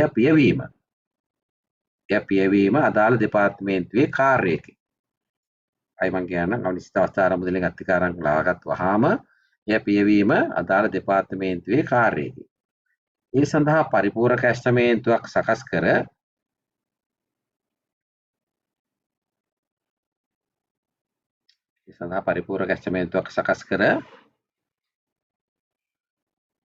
පාර්ලිමේන්තුවේ මුදල් ප්‍රතිපාදන වෙන් කරවාගෙන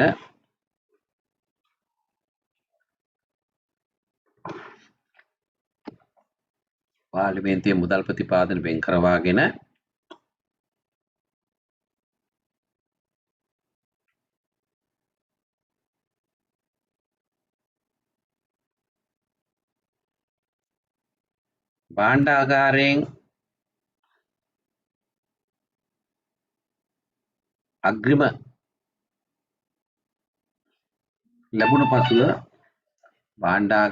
අග්‍රිම ලැබුණු පසුව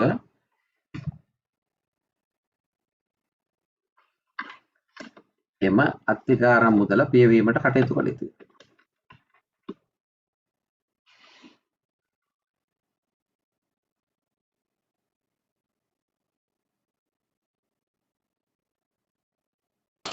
සර් පොඩ්ඩක් මුල ඉඳලා කියන්න. අල්ලයකට කරනවාද? ඒකත් එක්ක ඔයගොල්ලන්ට මෙහෙමයි අවබෝධය තියෙනවා නම් ඇති. අයි මං කියන්නම්. මම හැබැයි මේ කටපාඩමේ කියන නිසා සමහර වාක්‍යයේ ඒ විදිහටම නැති වෙන්න පුළුවන්. මම කිව්වේ අවිනිශ්චිත අවස්ථා අරමුදලෙන් අත්තිකාරමක් ලබාගත් වහාම එම අත්තිකාරම් පියවීම අදාළ දෙපාර්තමේන්තුවේ වගකීමකි.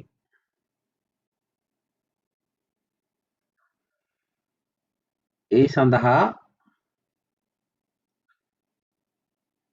පරිපූරක ඇස්තමේන්තුවක්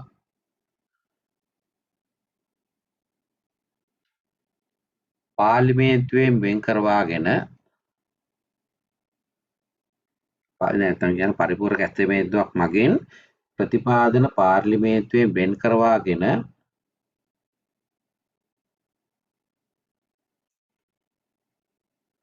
සහ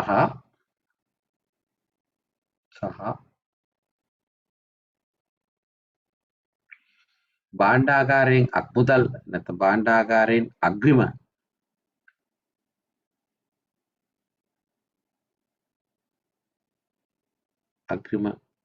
අග්‍රිමද ලබාගෙන එම අත්තිකාරම පියවීමට කටයුතු කළ යුතුයි.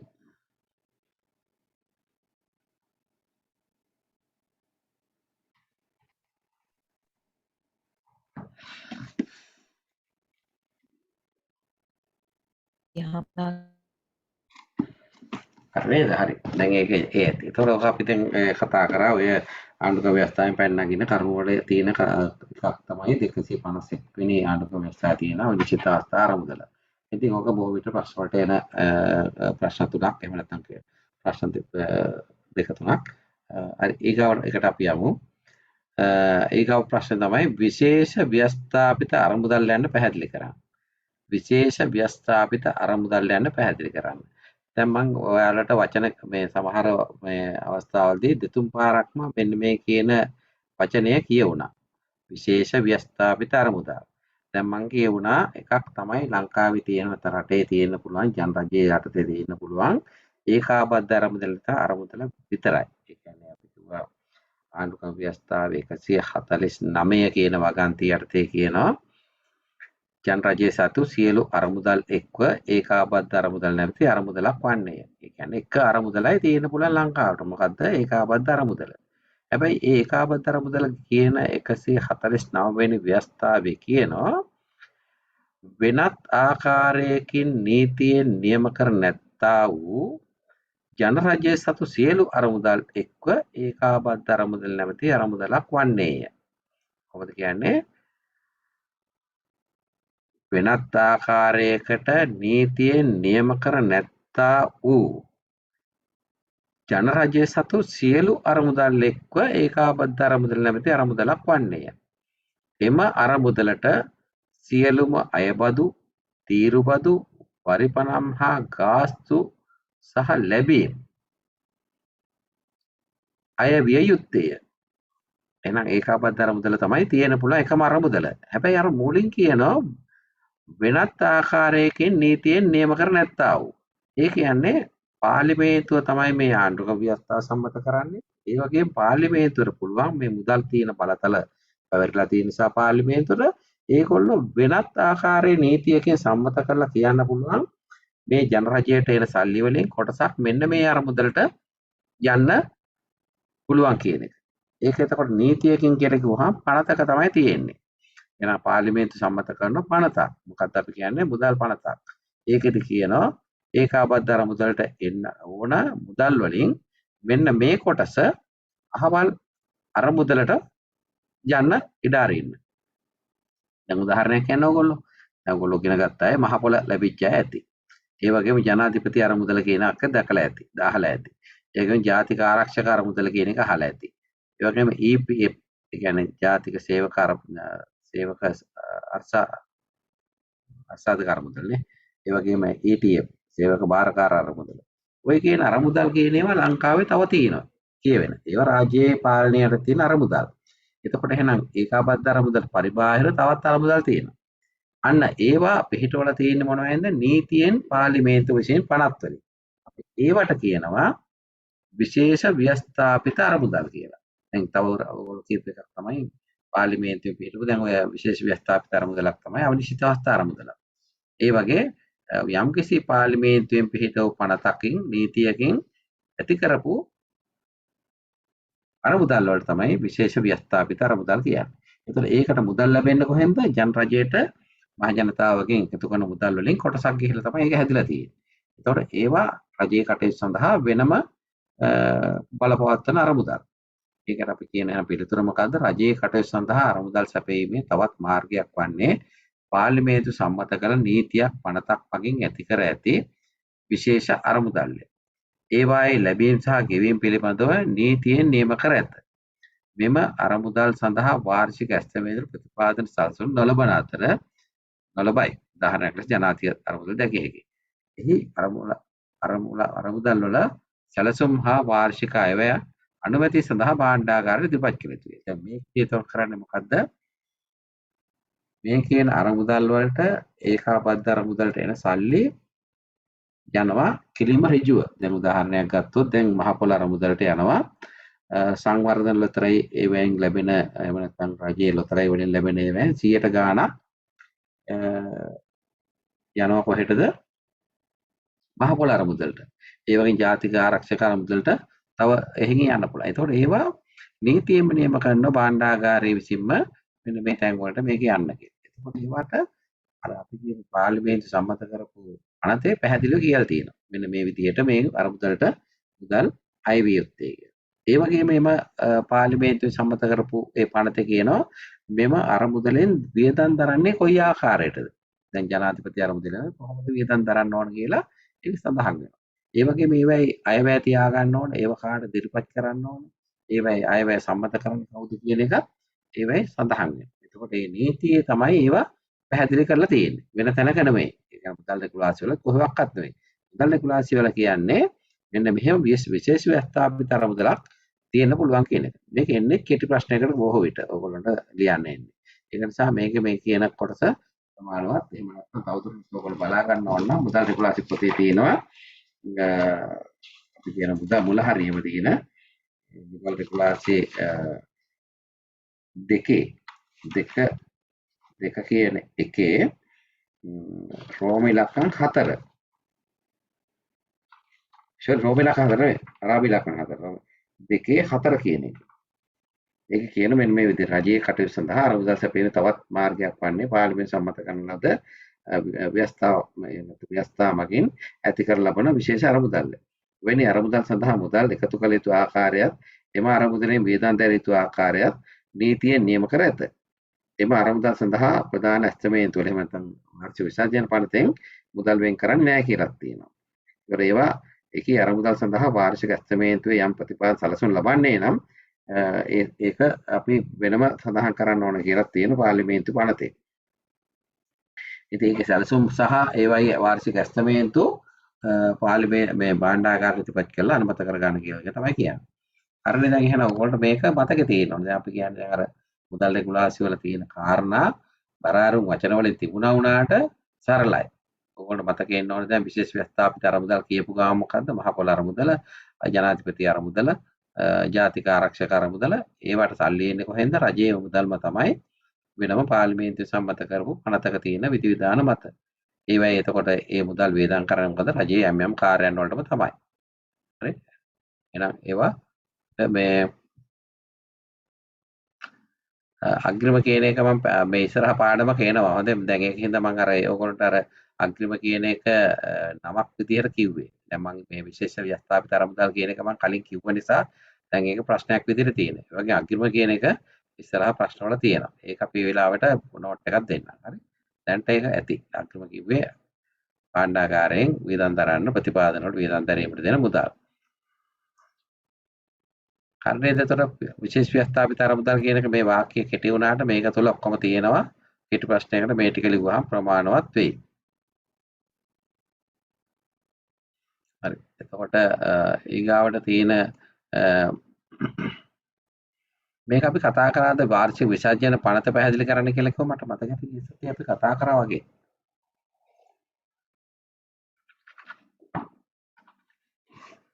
කතා කරා නේද? වාර්ෂික විසර්ජන පනත කියන එක. විසර්ජන පනත ඉදිරිපත් කිරීමේ අරමුණු කියන එකත් පැහැදිලි කරමයි හිතන්නේ. කවුරු මට මතක් කරනවද චුට්ටක් ඒක? ඔසේ වාර්ෂික විසර්ජන පනත පාර්ලිමේන්තු ඉදිරිපත් අරමුණු පැහැදිලි කරන්න ඒක කළා. කරානේ. ඔව්. එතකොට මේකත් අපිට එච්චර මම අර ඇත්තට වැදගත් ප්‍රශ්නයක් පොඩ්ඩක් තිබිච්ච එක අමතිච්චයි.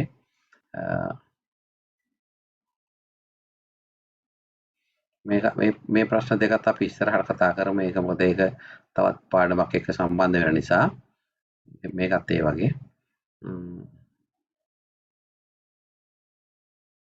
හරි.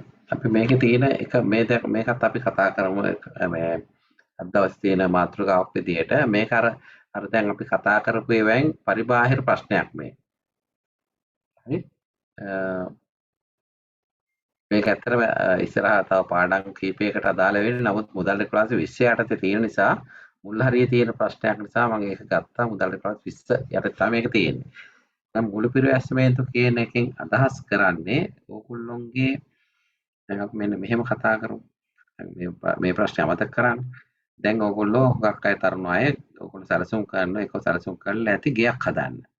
දැන් ගෙයක් හදන්නකොට ඕගොල්ලෝ හදන ප්ලෑන් එකක්.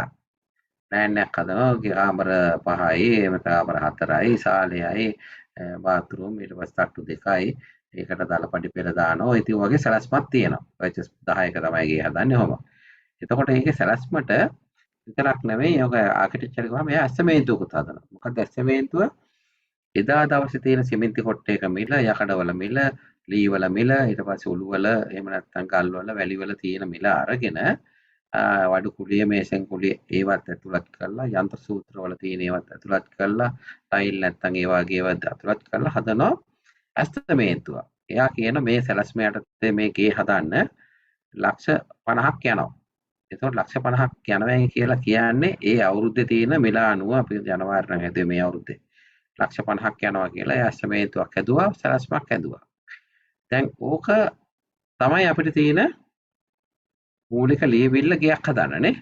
සැලැස්මේ තියෙන ෆවුන්ඩේෂන් දාන්න ඕන කොහොමද ඊට පස්සේ විත්ති බඳින්න කොහොමද ඒවා තියෙනවා ඉංජිනේරු වශයෙන් තියෙන කාරණා තියෙනවා. සංඛ්‍යාත්මක වශයෙන් තියෙන අතිවාරණ කීයක් යනවද ෆවුන්ඩේෂන් එකට කොච්චර යනවද පස් පුරවන කොච්චර යනවද විත්ති බඳින කොච්චරද වාජන වලට කොච්චරද ස්ලැබ් එක දාන්න කොච්චරද ඔය විදිහට වෙන වෙනම ඇසමේන්තු මුදලක් තියෙනවා. එතකොට මේක වැඩ ගෙයි අවසන් කරනකම්ම ගේ පදිංචි වෙන්න පුළුවන් මට්ටමට නෙවෙයි අර සැලැස්මේ තියෙන ගේ හදලා අවසන් වෙලා ඒ කියන්නේ ඒකට පදිංචි වෙනම පදිංචියට යනකොට අපි බලාපොරොත්තු මට්ටමක් තියෙනවා. අන්න ඒ දවස් දක්වා තියෙන වියදම ඇතුළත් කරලා තමයි මේ ඇස්තමේන්තුව හැදුවේ. ඒකට මිල ගත්ත කොයි මාසයකද? අපි ජනවාරි මාසෙත් වෙච්ච සිමෙන්ති කොට්ටක මිල, ජනවාරි මාසෙත් වෙච්ච ඉවැලි වල ගල් වල මිල. එතකොට ඕක අතේ තියාගෙන තමයි ඔයගොල්ලෝ ණයක් ගන්නෙ. ඊට පස්සේ ඒවට අදාළ මොනවා හරි දේවල් කරන්නේ. ඒක මතක ඒ මත. එතකොට දැන් මේ මොකද? සැලැස්ම තියෙනවා, ඇස්තමේන්තුවක් තියෙනවා. අන්න ඒ ඇස්තමේන්තුවට අපි කියනවා මුළු පිරිවැය ඇස්තමේන්තුව. මොකද මේ වැඩ අවසන් වෙනකම්ම අදාළ තියෙන ඇස්තමේන්තුව. හැබැයි මුළු පිරිවැය ඇස්තමේන්තුව අපිට තිබුණාට ලක්ෂ 50ක් අපිට එක අවුරුදු වේදම් කරන්න නැත්තේත් නෑ. වේදම් කරන්න බෑ. මොකද වර්ෂයකින් ගෙවක් හදලා ඉවර කරන්නත් බොහොම කලාතුරකින් තමයි පුළුවන්. ඒතකොට මුල් අවුරුද්දේ අපි ණයක් අරගෙන ලක්ෂ 20ක් වේදම් කරා. ස්ලැබ් එක මට්ටමට. ඊගාව දෙවෙනි අවුරුදු, තුන්වෙනි අවුරුදු වගේ අධීර වශයෙන් අවුරුදු කීපයකට මේක යනවා. ඒතකොට එහෙම ගියාම මිල විචලනයනුත් වෙනවා. ඒ වගේම වෙනත් ඒකට බලාපොරොත්තු නැති අවස්ථා අනිශ්චිත අවස්ථා යෙදෙනවා. ඇස්තමේන්තුවේ සැලැස්මේ නැති ඒවා. එතකොට ඒව සේරම එකතු කරලා අපි මුලදිම තීරණය කරනවා අපිට මෙන්න මේ BOQ එකේ. එහෙම නැත්නම් අපිට තියෙන වැඩවල වටිනාකම ලක්ෂ 50යි. හැබැයි තවත් 10%ක් විතර අපි වෙන් කරනවා මිල වැඩිවීමක් වුණොත් ඒකට කොහොමද කියලා. ඒ වගේම තව අවිනිශ්චිත තත්ත්වයට තේ මොනවා හරි වෙනත් කාර්යයකට යොදවන්නොත් තව 10%ක්. ඒ වගේම පරිපාලන වශයෙන් වියදම් අර මේ යන්න තියෙන වියදම් එක්ක අපි පරිපාලන වියදම් 3%. ඊගාවට තව රජයේ කාර්යයක් නම් වැට් ආණ්ඩුවට ගන්න බදු ඒවත් එකතු වෙනවා. ඒතකොට ඒවා ඔක්කොම එකතු වුණාම කියනවා අපි අන්න අපි හදුවා නම් හදන්නේ අර විදිහට රජයේ හදනවා නම් ඇස්තමේන්තුවක් හදනවා. ඔය සියලු දේවල් එකතු වුණාම ඒකට අපි කියනවා මුළු පිරිවැය ඇස්තමේන්තුව. එහෙනම් මුළු පිරිවැය ඇස්තමේන්තුවක් නැතුව රජයේ ඉදිකිරීමක් එහෙම නැත්නම් යම්කිසි කාර්යයක් කරන්නේ නැහැ. සැලසුම් කරන්නේත් නැහැ. මුදල් ප්‍රතිපාදන වෙන් කරනකොට පාර්ලිමේන්තුවෙන් හරි කොහෙන් හරි ඉල්ලනකොට මෙන්න මුළු පිරිවැය ඇස්තමේන්තුවේ තියෙන මුදල තමයි අපි ඉල්ලන්නේ. නැත්නම් සංවර්ධනධාරීන් ගොඩක් අය ඉන්න නිසා ඕගොල්ලන්ට ගොඩාක් වැදගත් වෙන මේ මාතෘකාව. මොකද මුළු පිරිවැය ඇස්තමේන්තුව කියන එක අපි නිතරම අපේ ඇඟේ තියෙන්න ඕන එකක්, කටේ තියෙන්න ඕන එකක්. මොකද යම්කිසි වැඩක් කරනකොට අපි මුදල ඒ වර්ෂයේ වෙන් වෙන මුදල මත නෙවෙයි අපි කටයුතු කරන්නේ. එහෙනම් මුළු පිරිවැය ඇස්තමේන්තුවක් අපි සදාගෙන හදාගෙන ඒක අනුව තමයි වියදම් කරන්නේ. එතන මුළු පිරිවැය ඇස්තමේන්තුවෙන් අදහස් කරන්නේ මොකක්ද? ඒ කාර්ය ව්‍යාපෘතිය අවසන් වෙනතුරු දැරීමට සිදුවෙන සියලුම වියදම් එකතු කරලා හදපු ඇස්තමේන්තුව. ඒකට අපි කියනවා මුළු පිරිවැය ඇස්තමේන්තුව. ඒකට ඇතුළත් වෙන කරුණු මොනවද? වර්තමාන මිල ගණන් යටතේ ඒ කාර්ය ඉදිරි කිරීම සඳහා යන වියදමත් ඒක අපි කියමු 90ක් නම් ඒකට එකතු වෙන තව 10%ක් අද අවිනිශ්චිත වියදම් කියලා යම්කිසි වෙලාවක වෙනස් වුණොත් කියලා මේ මිල ගණන් නෙමෙයි මේ ඒකේ ක්වොන්ටිටි මොන හරි දෙයක් ඒකට අපි කියනවා අවිනිශ්චිත වියදම් 10%ක්. තවත් මිල ගණන් විචලනය වුණොත් ඒ මිල ගණන් කොහොමද පාලනය කරගන්න අපිට බැරි වුණොත් මොකක් හරි දෙයකදී අන්න ඒ වෙනුවෙන් තව 10%කුත් ඒ වගේම 103ක විතර පරිපාලන වියදමකුත් ඒ වගේම වැට් එහෙම නැත්නම් රජයට ගන්න බදු කියන ඒවාත් එකතු වුණාම තමයි අපි කියන්නේ සියල්ලම එකතු වුණාම මුළු පිරිවැය ඇස්තමේන්තුව. මේ මුළු පිරිවැය ඇස්තමේන්තුව අපි වෙන් කරගන්නේ මොකටද? ප්‍රතිපාදන පාර්ලිමේන්තුව වෙන් කරගත යුත්තේ සියලු වියදම් එක්ක. එතකොට ප්‍රතිපාදන කියන්නේ මොකද්ද? වෙන් කරගන්නේ ඒ ව්‍යාපෘතියට මෙන්න මේ මුළු පිරිවැය ඇස්තමේන්තුවේ තියෙන මුදල ඒ වර්ෂයට අදාළව සම්පූර්ණයෙන් නිම කිරීමට බලාපොරොත්තු වෙනවා. අපි අධීර වශයෙන් වෙන් කරලා අපි මේ කටයුතු කරන බලාපොරොත්තු වෙනවා නම් මුළු පිරිවැය ඇස්තමේන්තුව වෙනම පෙන්වන්න ඕනේ අයවැයදී මෙන්න මෙච්චරයි මිලියන 50යි වියදම නැත්නම් ලක්ෂ 50යි වියදම අපිට මුළු පිරිවැය ඇස්තමේන්තුවේ සඳහන් වියදම.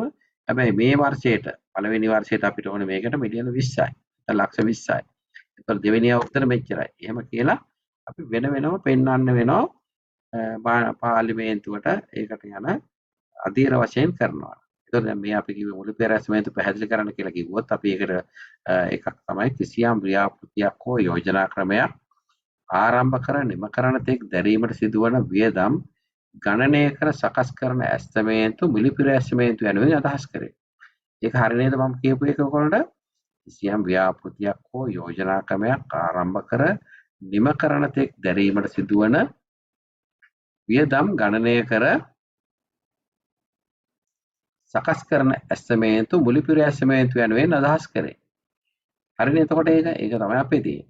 එතන මුළු පිරිවැය ඇස්තමේන්තුවක් ගණනය කිරීමේදී පහ සඳහන් ක්‍රියාපටිපාටි අනුගමනය කළ යුතුය. ඒක ඊගාව කරුණ තමයි මුළු පිරිවැය ඇස්තමේන්තුවක් සකස් කරන්නේ කොහොමද කියන එක.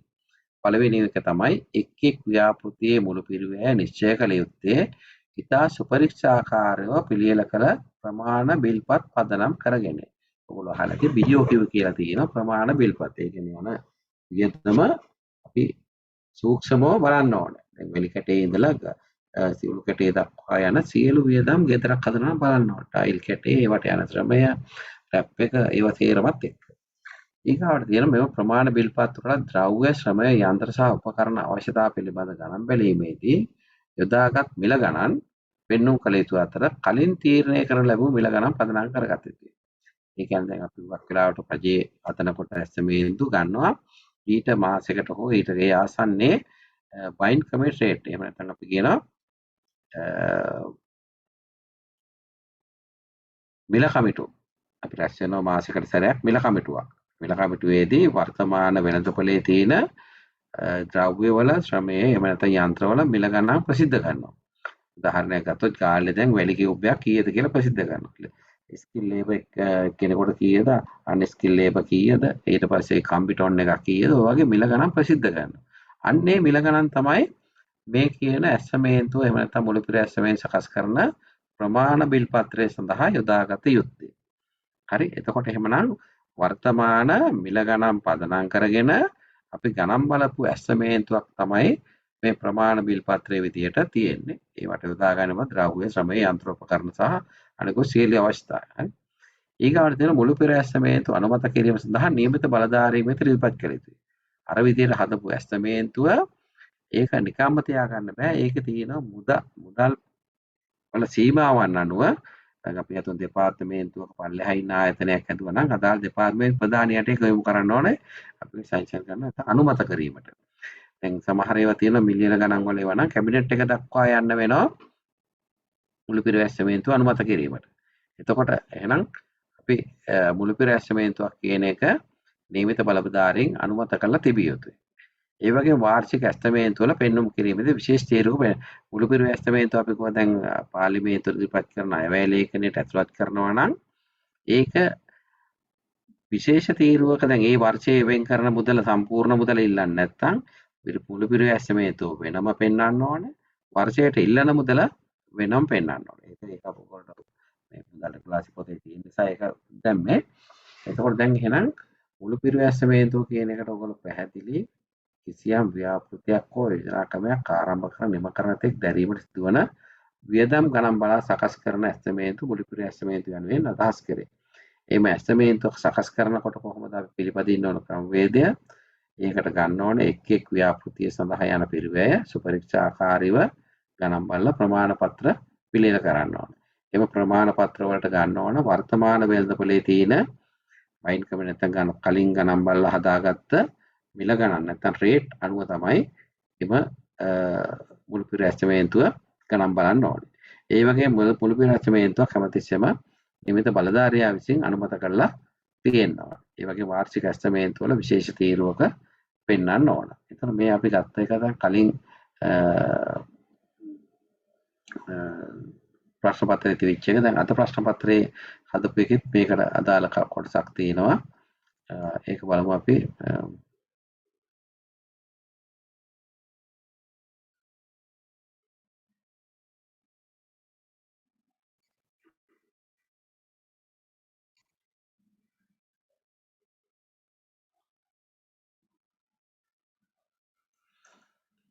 මේක තියෙන දැන් අද ටියුට් එකේ තියෙන අද ටියුට් එකත් ඔයගොල්ලෝ බලන්න නැති. ඒකේ තියෙනවා ඒකටම අදාළ තව ප්‍රශ්නයක්.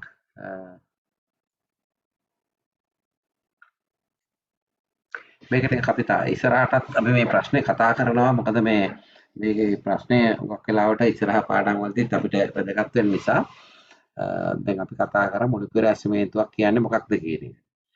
දැන් ඒක ඔයගොල්ලන්ට පැහැදිලි ඇති. මේක සම්බන්ධතාවය නිසා මේ ප්‍රශ්නෙත් වැදගත් වෙයි ඔයගොල්ලන්ට. මොකද හැමතිස්සෙම ඔය දැන් මේ දවස්වල නැති වුණාට ඉදිකිරීම ශේෂ්ඨ වැඩ ඉස්සරහට ඔයගොල්ලන්ට ඒවත් එනවා. මොකද අර ජනාධිපතිතුමා කිව්වේ නිකන් පඩි දෙන්න ලෑස්ති නැහැ කියලා. සමහර වෙලාවට එක ගාම නිලධාරි වසමක් බෙදලා දෙන්න පුළුවන්. ඒ සමෘද්ධි ඒ වගේ ඉන්න අයට. අනිත් ඔෆිස් වල ඉන්න අයටත් මොන හරි වැඩේ පවරයි ශේෂ්ඨේ.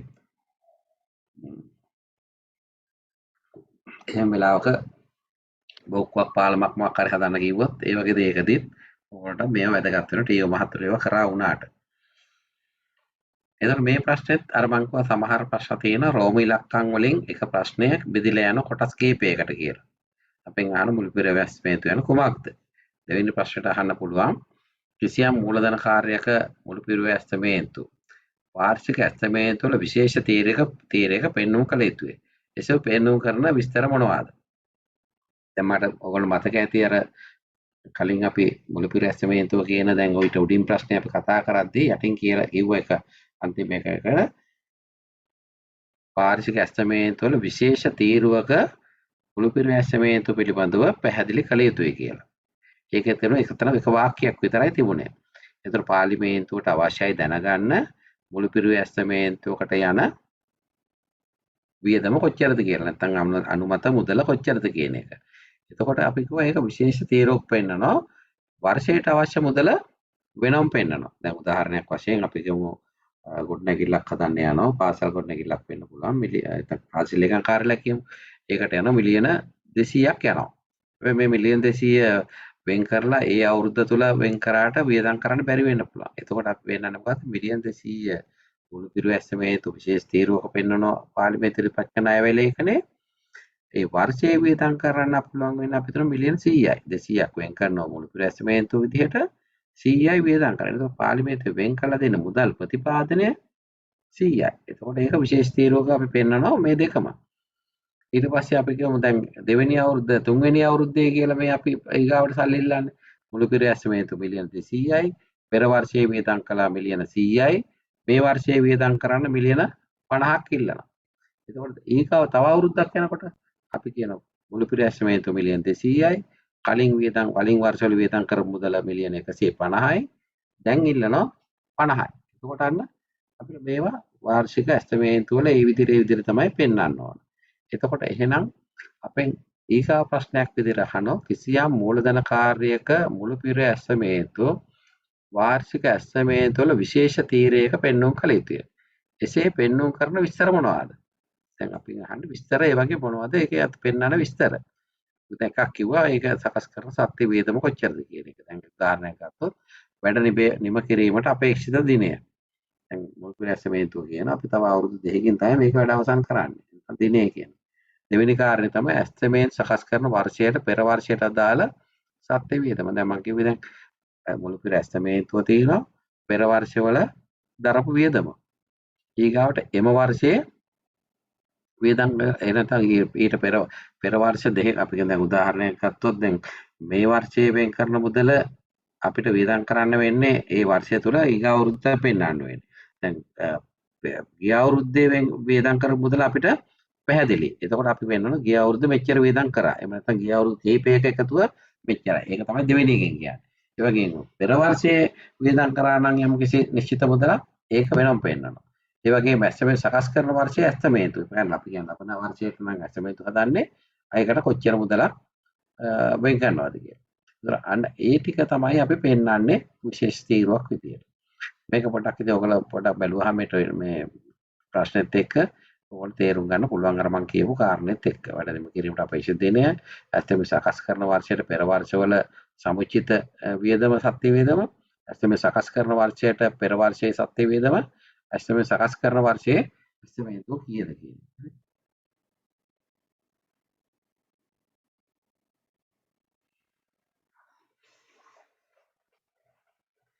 මේකත් ඔයගොල්ලන්ට ටිකක් ඔළුවට බරක් වෙන්න පුළුවන් මේ එක දිගට කතා කරන එක. දැන් අර කිව්වේ අපි මුදල් රෙගුලාසි 20 තමයි ඒ කියන මුළු පිරුවේ ඇස්තමේන්තුව ගැන තියෙන්නේ. හැබැයි මේ මුළු පිරුවේ ඇස්තමේන්තුවක් කියන එක අපි කියන නිශ්චිතව පාර්ලිමේන්තුවට ඉදිරිපත් කරන ලේඛනවල මේක වාර්ෂිකව පෙන්වන්න ඕන කියලා. හැබැයි ඇතැම් විට දැන් ඔන්න මේ කාලේ නම් මේක සංශෝධනය කරන්න නිතරම. දැන් ඔයගොල්ලෝ අර ඇහුවා ගෙදර හදාගන්න එකේදී ගෙදර හදන ඇස්තමේන්තු ජනවාරි හැදුවා නම් දැන් ඕකේ වැඩ කරගෙන යනකොට මේ අවුරුදු අන්තිම වෙනකොට සිමෙන්ති කොට 3000යි. දැන් එතකොට අර ඇස්තමේන්තුව තුල ඉන්න බෑනේ. ඒ සිමෙන්ති වැඩි වුණා, යකඩ වැඩි වුණා, අනිත් සියලු දරව් වැඩි වුණා. එතකොට එහෙනම් අපි මුලින් හදපු ඇස්තමේන්තුව ආයි ප්‍රතිශෝධනය කරන්න වෙනවා. වැඩි කරන්න වෙනවා ඒකට යන වියදම. එතකොට එහෙනම් වියදම වැඩි කරොත් එකපාරටම සල්ලි හම්බ වෙන තැනක් නෑ අපිට. ඒ වගේම එහෙම සල්ලි හම්බ වෙනවා කියලා අපිට බලාපොරොත්තු වියදම් කරන්නත් බෑ. එතකොට එහෙනම් මුළු පිරි ඇස්තමේන්තු සංශෝධනය කරනවා නම් ඒ සංශෝධනය කළා නියමිත බලධාරීන්ගෙන් අපි කවර මුලින් අනුමත කරන වගේම සංශෝධනය කරාට පස්සෙත් අපි ඒ නියමිත බලධාරීන්ගෙන් යම්කිසි අනුමත ගන්නවා. ඒතර අනුමැතිය ගන්නකොට ඒගොල්ලන්ට අනුමත කරන්න පුළුවන් යම්කිසි වියදම් සීමාවක් තියෙනවා. අන්න ඒ සීමාවන් තමයි මෙතන අහන්නේ මොකද්ද කියලා. එහෙනම් ප්‍රතිශෝධනය කරන්න පුළුවන් බලධාරීන් කවුද? එහෙම නැත්නම් මේවා සීමාවන් මොනවද කියන එක. ඒතර මුළු පිරි ඇස්තමේන්තුවක් සංශෝධනය කරන්න වෙන්නේ මොකටද? අර පවතින වෙළඳපොළ මිල හෝ වෙනවා සංශෝධනය වෙනවා නම් යම්කිසි වැඩිවීමක් වෙනවා නම් අපි අර මුළු පිරුව ඇස්තමේන්තුව තුල ඉන්න බෑ. අපි ලක්ෂ 50ට ගේ හදන්න හිටියට අවුරුදු දෙකෙන් අපිට ලක්ෂ 50ක් විතර. හැබැයි ගෙයින් 3 කාලයි වැඩ නෙම. ඉතුරු ටික වැඩ කරන්න එහෙනම් මුළු පිරුව ඇස්තමේන්තුව සංශෝධනය කරනවා. 50 නෙවෙයි දැන් අපි ගණන් බලුවාම 75ක් 100ක් යනවා. එතකොට එහෙනම් ඒ වැඩි වෙච්ච මුදල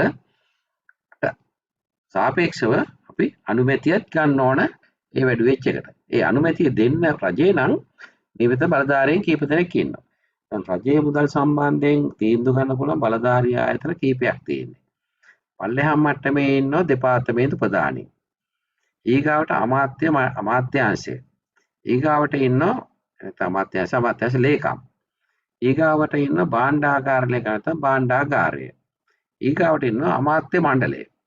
ඒතර එහෙනම් අපේ රජයේ මුදල් සම්බන්ධ තීන්දුව ගන්න පුළුවන් බලධාරී ආයතන කිහිපයක් තියෙනවා. පල්ලෙහා මට්ටමේ ඉන්න දෙපාර්තමේන්තු ප්‍රධානියා, නැත්නම් ආයතන දෙපාර්තමේන්තු ප්‍රධානියා, ඊළඟට ඉන්නවා අමාත්‍යාංශ ලේකම් මට්ටම, ඊට තුන්වෙනි මට්ටම භාණ්ඩාගාර මට්ටම, හතරවෙනි මට්ටම අමාත්‍ය මණ්ඩල. එතකොට මෙන්න මේ මට්ටම් වලින් තමයි යම්කිසි මුදල් සම්බන්ධ තීන්දුවක් පාර්ලිමේන්තුවෙන් පල්ලෙහාදී ගන්න පුළුවන් ආයතන. හරි? උතර පාර්ලිමේන්තුවේ පල්ලෙහාදී මුදල් බලතල පාවිච්චි කරන්න නියම වෙච්ච ආයතන. හරි? ඊගාවට අපි කියන එහෙනම් මෙතන මුල් පෙරැස්තමේන්තුවක් ප්‍රචෝදනය කර ගැනීමේදී අදාළ බලධාරීන් සීමාව සඳහන් කරන්න. ඒකට අපි කියන අනුමත කරනු ලැබුව මුල් පෙරැස්තමේන්තුවක් නිසි අධිකාරී බලය නොලබා මුදල් වියදම් නොකළ යුතුයි. ඒ කියන්නේ යම්කිසි මුල් පෙරැස්තමේන්තුවක වෙන් කරලා තියෙන්නේ මිලියන 100 නම් ඒ 100ට වැඩිය සතයක්වත් වියදම් කරන්න බෑ. එහෙනම් වියදම් කරනවා නම් මොකද කරන්න ඕනේ? අරක සංශෝධනය කර ගන්න ඕනේ. ඒතර අපි කියන්නේ නම් අනුමත කරන ලැබු මුල් පෙරැස්තමේන්තුවක් නිසි අධිකාරී බලය නොලබා මුදල් ඉක්මවා වියදම් නොකළ යුතුය. ඒක ඒ වගේම කියන පිරිවැය වැඩි වෙන බව පෙනී යන වහාම, ඒ කියන්නේ වියදම් දරලා නෙවෙයි, වැඩි වෙයි කියලා හිතන වහාම දෙපාර්තමේන්තුව විසින් අවශ්‍ය අධිකාරී බලය ලබා ගැනීම සඳහා ඉල්ලුම් කළ යුතුය. කියන්නේ එහෙම පෙනී යනවා නම් වැඩි වෙනවා කියලා ඒකට අධිකාරිය විසින් ඒ අදාළ දෙපාර්තමේන්තුවේ නියමිත බලධාරී ආයතනයකින් ආරක්ෂක බලධාරී ආයතනයෙන් ඉල්ලන්න ඕනේ. එක් විෂයක් සම්බන්ධයෙන් පිරිවැය වෙනස් වන විට එම වෙනස්කම් වලට හේතු වශයෙන් ප්‍රමාණාත්මක වෙනස්කම් හා ගාස්තු ප්‍රමාණවල වැඩිවීම දැක්වෙන සැසඳුම් ප්‍රකාශයක් සකස් කර මුළු පිරිවැය ඉක්මවන මුදල ඇතුළුව සමස්ත පිරිවැය වැඩිවීම සඳහා පහත් සඳහන් බලධාරීන්ගෙන් අනුමැතිය ලබා ගත යුතුයි. මේක දීර්ඝ වාක්‍යයක්. ඕකට ටිකක් ප්‍රපංච වගේ වෙන්න තේ වුණාට ඒක සරලව මම එහෙම කිව්වොතින් දැන් අපි හිතමු දැන් ඕගොල්ලෝ ගේ හදන්න යනවා. කලින් ඒ අදපු ඇස්තමේන්තුවේ තියෙනවා ෆවුන්ඩේෂන් අපි තුන දාලා වෙර කරයි කියලා. පිටි බඳිනවා, කපරාරු කරන්න ඕන, ගේ ටයිල් කරන්න ඕන, වහලා හරන්න ඕන. ඔය කියන අයිටම් ඒවා අපි කියනවා අයිටම්. මොකද්ද? පිටි බඳින එක එකක්, කපරාරු කරන එක තව එකක්, බිම කොන්ක්‍රීට් කරන එක තව එකක්, එතකොට වහල ගහන එක තව එකක්. එතන මේවට අපි කියනවා අර බීෝ කිව්වේ එක එහෙම නැත්නම් තියෙන ඇස්තමේන්තුවක තියෙන එක එක විෂය අයිටමයක්. දැන් මේ මුළු පිරිවැය වෙනස් වෙන්නේ මේ අයිටම එකක ප්‍රමාණය වෙනස් වෙන්න පුළුවන්, නැත්නම් මිල වෙනස් වෙන්න පුළුවන්. බොහෝ විට වෙනස් වෙන්නේ මිල. මිල කියන්නේ මොකද්ද? අපි කියනවා කපරාරුව වර්ග අඩි 500යි තිබුණේ. ඒ 500 එහෙම තියෙනවා. හැබැයි අපි 500ක් කලින් දාලා තිබුණේ රුපියල් 100 ගානේ. දැන් 500 වැඩි වුණාම 100න් කීයද? 50000 ලක්ෂ 5යිනේ. 50000 හරි. 500. එතකොට ඊට පස්සේ අපි කියනවා දැන් 100 නෙවෙයි දැන් 200 වුණා. මොකද තෙමෙන්ති ගණන් කියන නිසා. එහෙනම් 200 වැටුනහම දැන් 500 200 ගණන් ලක්ෂය. අර 50000 කලින් දැන් ලක්ෂයයි. ලක්ෂයක් කරන 50000ක් වැඩි වුණා. එහෙනම් එක අයිටම් එකකින් දැන් 50000ක් වැඩි වුණා. අන්න ඒ වගේ තව අයිටම් එකක් ගන්න. අපි හිතමු වහල කලින් වර්ග අඩි තිබුණේ 1000යි. රුපියල් 100 ගානේ ලක්ෂයයි. දැන් වර්ග අඩි 1000ම තමයි දැන් 200 වුණා. එහෙනම් ලක්ෂ 2යි. එහෙනම් සංසන්දනාත්මකව හැදුවාම දැන් පළවෙනි අයිටම් එකෙන් 50000ක් වැඩි වුණා, දෙවෙනි අයිටම් එකෙන් ලක්ෂයක් වැඩි වුණා. ඒතකොට මෙන්න මේ විදිහට සංසන්දනය කරපු වාර්තාවක් හදලා තමයි බලධාරී ආයතනයෙන් අනුමත ගන්න ඕන කියලා මේකේ කියන්නේ. අනුමැතිය ගන්න ඕන කියලා කියන්නේ. ඒක පැහැදිලි නේද ඔයගොල්ලන්ට? හරි. එතකොට ඒක අනුව අධිකාරී ඵලය ලබාගත යුතු ආයතන එහෙම නැත්නම් බලධාරීන් කියන එක අපි ඊගාවට කියනවා. මුළු පෙරැස්තමේන්තුවක් ප්‍රචෝදනය කර ගැනීමේදී අදාළ බලධාරීන් හා සීමාවන් සඳහන් කරන්න. තව අර ප්‍රශ්නෙම තමයි මේක වෙනම විදියට අපිට පේන්නේ. මේ ප්‍රශ්නෙම තමයි තවත් විදියකට මේ පේන්නේ. දැන් මොන හරි ගැටලුවක් තියෙනවා නම් පොඩ්ඩක් මතක් කරන්න. මම සද්ද නැතුව ඉන්න හින්දා ඔයගොල්ලෝ මමත් කියාගෙන යනවා. ඔයගොල්ලෝ ගැටලුවක් තියෙනවා නම් පොඩ්ඩක් ආයෙ මතක් කරන්න චුට්ටක් බලන්න.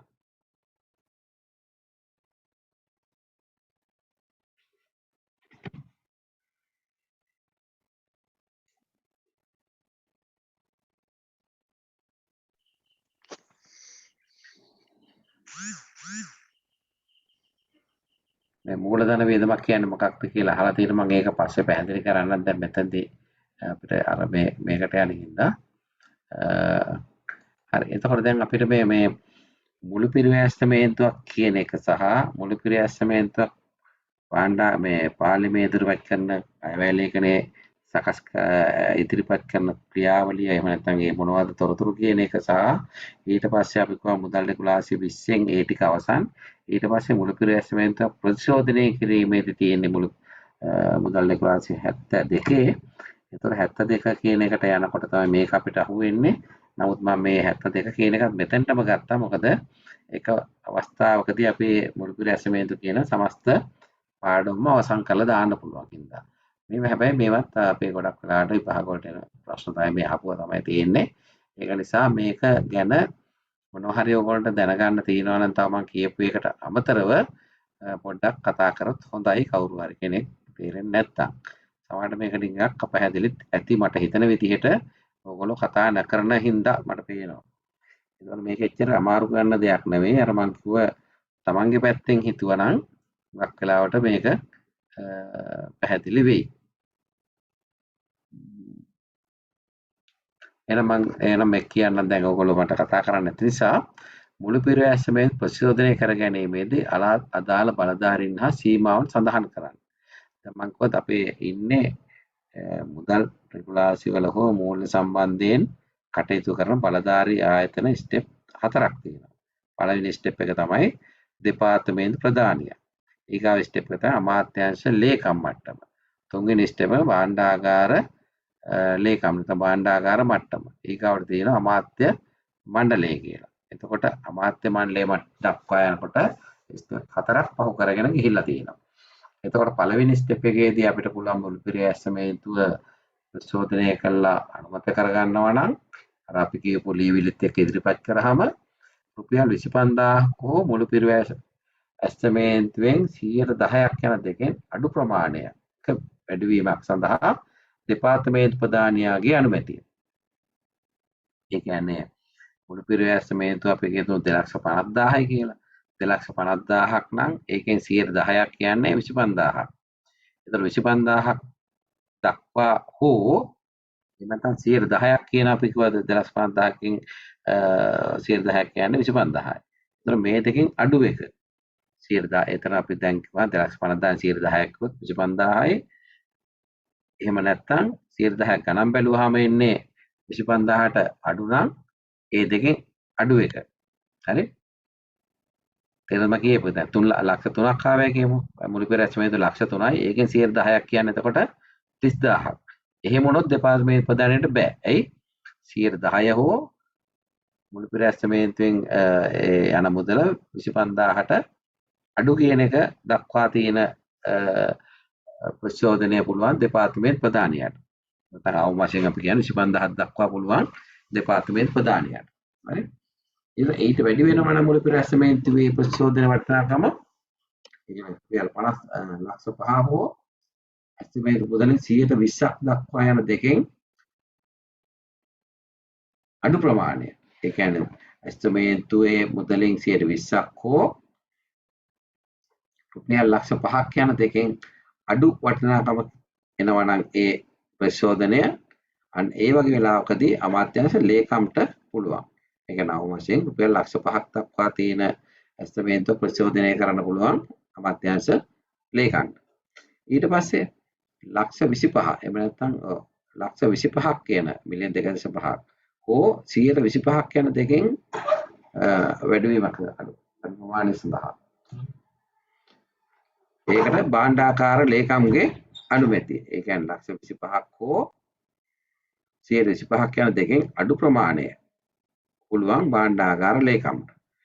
ඒ වගේම ලක්ෂ 25ට හෝ එහෙම නැත්නම් 125කට වැඩි වෙන අවස්ථාවකදී අමාත්‍ය මණ්ඩලයේ අනුමැතිය ගන්න ඕනේ. ඒ කියන්නේ ඕනම මට්ටමක් දක්වා වැඩි වෙනවා නම් එතනින් එහා ලක්ෂ 25කට වැඩිය අමාත්‍ය මණ්ඩලයේ අනුමැතිය ගන්න ඕනේ. ඉතින් මේක සරල ෆෝමියුලා එකක් තියෙන්නේ.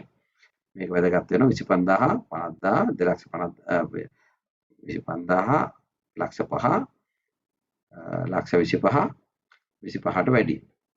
ඒ කියනවා එතකොට ඒ කියන බලධාරී ආයතන එකක් අමාත්‍යාංශ දෙපාර්තමේන්තු ප්‍රධානියා අමාත්‍යාංශ ලේකම් භාණ්ඩාගාරය ඒගාවට අමාත්‍ය මණ්ඩලය. ඔය කියන ආයතන වලින් අනුමැතිය ගන්න ඕනේ. ඒ කියන්නේ අපි කියන මුලපිරිය ඇස්තමේන්තුවෙන් වැඩි වෙන ප්‍රමාණයේ ප්‍රතිශතය තමයි මේ කියන්නේ. හරි? එහෙනම් ඕක අපිට වැදගත් වෙනවා පහුගිය දවසක මම දැක තියෙන ප්‍රශ්න පත්‍රයකත් ඔය ප්‍රශ්නේ තිබුණා. මේ ටික කියන්නේ මුළු ප්‍රශ්නයෙන් ප්‍රසෝදනය කර ගැනීමේදී නියමිත බලධාරී ආයතන නම් කරන්න කියලා. හරි. එහෙනම් මේක අපිට ඉස්සරහදී වැදගත් වෙයි කියලා හිතෙනවා. හරි.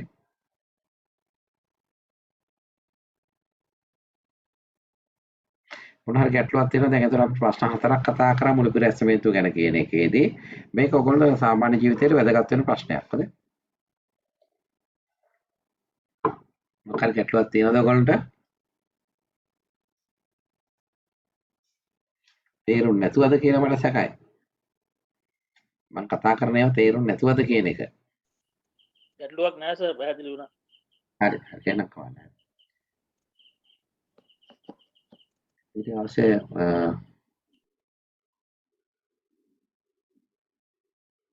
මේ සමහර ප්‍රශ්න තියෙනවා අපි මේ ප්‍රශ්න පත්‍ර වල තියච්ච මේ මම කිව්වා මේ ටයිප් කරලා තියෙන එකම ප්‍රශ්නේ සමහර දිගට ඒ ප්‍රශ්න පත්‍රයේ තියෙන ඒවා ඔයගොල්ලෝ මේ සමහර පොඩි වෙනස්කම් ඇති උත්තරවල දැන් උදාහරණයක් ගත්තොත් විසර්ජන පනත විස්තර කරන්න. ඒ විසර්ජන පනත පාර්ලිමේන්තු ඉදිරිපත් කිරීමේ අරමුණු 4ක් ලියන්න. අන්න ඒවා එතකොට මේ අපි කෙටියෙන් තිබුණා සමහර අතන කෙටියෙන් තියෙන මෙතන ටිකක් ඊට වැඩියෙන් පැහැදිලි කරලා තියෙනවා. ඒ නිසා මේකත් ඔයගොල්ලන්ට වැදගත් වෙයි. ඒ ප්‍රශ්නේ මුල හරිය තිබුණා වුණත් මේ ප්‍රශ්නෙත් එකතු කරලම දෙකම බලන්න. මේකත් අපි කතා කරා ප්‍රමිතගත කරන ලද මූල්‍ය කරන විස්තර කියන එක විදේශ ආධාර වලින් ලැබෙන එක. අපි මෙන්න මේක කතා කරමු දැන්. මොකද මේ කරුණු ටික අපි කලින් කතා කරපුවම තමයි නැවතත් මේ ප්‍රශ්න පත්‍රයේ තිබිච්ච වෙන ප්‍රශ්න පත්‍රයක තිබිච්ච කරුණු ටිකක් තමයි ඒ තරම් තියෙන්නේ. මේ කෙටි ප්‍රශ්න ටික මේවත් වැදගත් වෙන ප්‍රශ්න කෙටි ප්‍රශ්න වලට එන එකක්. සාමූහික ප්‍රතිපාදන උපකෘත මුදල් ඒකට අවිච්ඡින්න වැඩ. එතන මේවා කෙටි ප්‍රශ්න වලට එන ඒවා දැන් අපේ සාමාන්‍ය ඔය ඔෆිස් වල කතා වෙන වැඩ. මේ උපකෘත මුදල් අවිච්ඡේද වැඩ කියලා ඔයගොල්ලෝ කතා කරනවා. සාමූහික ප්‍රතිපාදන ඔයගේ මේ මුදල් රෙගුලාසි වල තියෙන එදිනෙදා ඔෆිස් වල භාවිතා වෙන වචන මේවා. මේවත් ඉතින් අපි ඒ වුණාට මේ ඒවා න්‍යායාත්මක හරයක් තියෙනවා ඔෆිස් වල කතාත් කරනවා. ඒක නිසා අපි ඒවා තේරුමක් දැනගෙන ඉන්න එක වඩා වැදගත් වෙනවා. දැන් මේ සාමූහික ප්‍රතිපාදන කියන එක අපිට වැදගත් වෙනවා මොකටද? සමහරට මම දැන් අපේ පාර්ලිමේන්තුවේ මුදල් වෙන් කිරීමේදී දැන් ප්‍රතිපාදන කියන වචනය මම කතා කරේ ඉස්සෙල්ලා කිව්වා ප්‍රතිපාදන කියන්නේ මුදල් වල සංඛ්‍යාත්මක දෙයක්. රුපියල් මිලියන 10යි 15යි 20යි. අපි ඒ වෙන් කරන්නේ මොනවටද? පාර්ලිමේන්තුවේ නිශ්චිත කාර්යයකට වෙන් කරන මුදලට කියන අපේ ප්‍රතිපාදන. ඒ කියන්නේ දැන් උදාහරණයක් ගත්තොත් වැටුප් වලට A කියන ආයතනයට නැත්නම් B කියන ආයතනයට වෙන් කරන වැටුප් වලට මුදලක්. අපි ලක්ෂ 5යි. B කියන ආයතන ලක්ෂ 10යි. C කියන ආයතන ලක්ෂ 25යි. ඒතකොට මේවා වෙන් කරාම ඒවා අවුරුද්දේ තියෙන සංඛ්‍යාව මේ සේරම එකතු කරලා බැලුවාම ලංකාවේ වැටුප් වලට ගෙවන මුදල කොච්චරද කියලා පාර්ලිමේන්තුවෙන් අනුමත කරනවා. ඒකට අපි කියනවා අයවැය ලේඛනය. නැත්නම් විසර්ජන පනත. නැත්නම් කෙටුම්පත් ඇස්තමේන්තු. නැත්නම් ඇස්තමේන්තු. ඒවයි තියෙනවා ඒතර ප්‍රතිපාදන. මේ ප්‍රතිපාදන වෙන් කරලා දෙන්නේ මොකටද දැන්? නිශ්චිත කාර්යයකට වැටුප් ගෙවන්න, ගමන් වේදන් ගෙවන්න, අතිකාල ගෙවන්න, ඊට පස්සේ ඉන්ධන සපය ගන්න, ඊළඟට සපය ගන්න, ඊළඟට කොටනගිලි රිපෙයාර් කරන්න, ඊට පස්සේ ලයිට් බිල ඒවා ගෙවන්න. එහෙම නැත්නම් වාහන මිලදී ගැනීම, වාහන වලත් වැඩියා. මේවා එක එක නිශ්චිත විෂයකට තමයි පාර්ලිමේන්තුවෙන් මුදල් වෙන් කරලා දෙන්නේ. ඒතකොට ඒවට අපි කියන ප්‍රතිපාදන. හරි නේද? ඒතකොට නිශ්චිත විෂයකට වෙන් කරලා දෙනවා. අපි ශීර්ෂය, වැඩසටහන, ව්‍යාපෘතිය, වැය විෂය. ඒකට දෙන ප්‍රතිපාදනය. ඒක තමයි ප්‍රතිපාදනය. හැබැයි සාමූහික ප්‍රතිපාදන කියන්නේ එතකොට අපිට සමහර වෙලාවට තියෙන පාර්ලිමේන්තුවට ඉදිරිපත් කරන අයවැය ලේඛනයේ අර විදිහට නිශ්චිත විෂයක් හඳුනාගෙන තියෙනවා. හැබැයි එකින් එක පෙන්නුවොත් මේ කියන අයවැය ලේඛනයේ නැත්තම් කෙටුම්පත් ඇස්තමේන්තු වල විශාල පිටු ගානක විස්තරාත්මකව ලියන්න වෙන එකම කාර්යය. ඒ කියන්නේ ප්‍රතිපාදන වෙන් කරන පාර්ලිමේන්තුවට ඉල්ලනකොට අපිට ඉල්ලන්න වෙන්නේ නිශ්චිත එක එක ආයතනයේ තියෙන නිශ්චිත විෂයන් වලට උනාට සමහර ඉල්ලීම් තියෙනවා විශේෂයෙන් ප්‍රාග්ධන ස්වරූපයේ ඉල්ලීම් එකම මුදල ඒ අමාත්‍යාංශය යටතේ ඉල්ලනවා. හැබැයි එකම කාර්යයකට තමයි ආයතනයේ තියෙන විවිධ තැන්වල එහෙම නැත්නම් විවිධ ආකාරයට වියදම් කරන්න. උදාහරණයක් ගමුද? මොන අපිට ඕනකම තියෙනවා ඉදම් අමාත්‍ය අපි හිතමු මේ ප්‍රාදේශීය ලේකම් කාර්යාල අයිති රාජ්‍ය පරිපාලන අමාත්‍යාංශයට කියලා. ඒතකොට රාජ්‍ය පරිපාලන අමාත්‍යාංශයට අවශ්‍යයි ප්‍රාදේශීය ලේකම් කාර්යාල 10ක් අලුතෙන් ඉදිරි කරන්න. එතකොට මේ 10 අපි හිතමු තියෙන යාපනයේ තියෙනවා දිස්ත්‍රික් එකක්, අම්බන්තොට තියෙන එකක්, තව තියෙන්න පුළුවන් ගෝන්රාගල එකක්. ඒ විදිහට දිස්ත්‍රික් හැම තැනම තියෙනවා. හැබැයි ඒකේ ප්‍රතිපාදන වෙන් කරගන්නේ පාර්ලිමේන්තුවෙන් කවුද? රාජ්‍ය පරිපාලන අමාත්‍යාංශයට තියෙන වැය ශීර්ෂය. එතකොට ඒකෙදි අපිට පෙන්වන්න ගියොත් මේ යාපනයේකට මෙච්චර සල්ලි, කොන්ත්‍රාගලට මෙච්චර, හම්බන්තොට මෙච්චර, ඊගාවට අපි කොළඹට මෙච්චර ඔහොම කියලා ප්‍රාදේශීය කාර්යාල 10ක් 15ක් හදන්න තියෙන වියදම එකින් එක පෙන්නුවොත් අර අපේ ඇස්තමේන්තු ලේඛනය එහෙම නැත්නම් ගොඩක් විස්තරාත්මකව තියෙනවා. ඒක අනවශ්‍ය දෙයක්. එතකොට ඒකට මොකද කියන්නේ? රාජ්‍ය පරිපාලන අමාත්‍යාංශය කියනවා එක වැය විෂයක් දාලා ප්‍රාදේශීය ලේකම් කාර්යාල 10ක් ඉදි කිරීම. රුපියල් මිලියන 500යි. එතකොට එක මුදලක් ඉල්ලන්නේ. හැබැයි ඒක ඇතුලේ තියෙනවා ප්‍රාදේශීය ලේකම් කාර්යාල 10ක් හදන මුදල.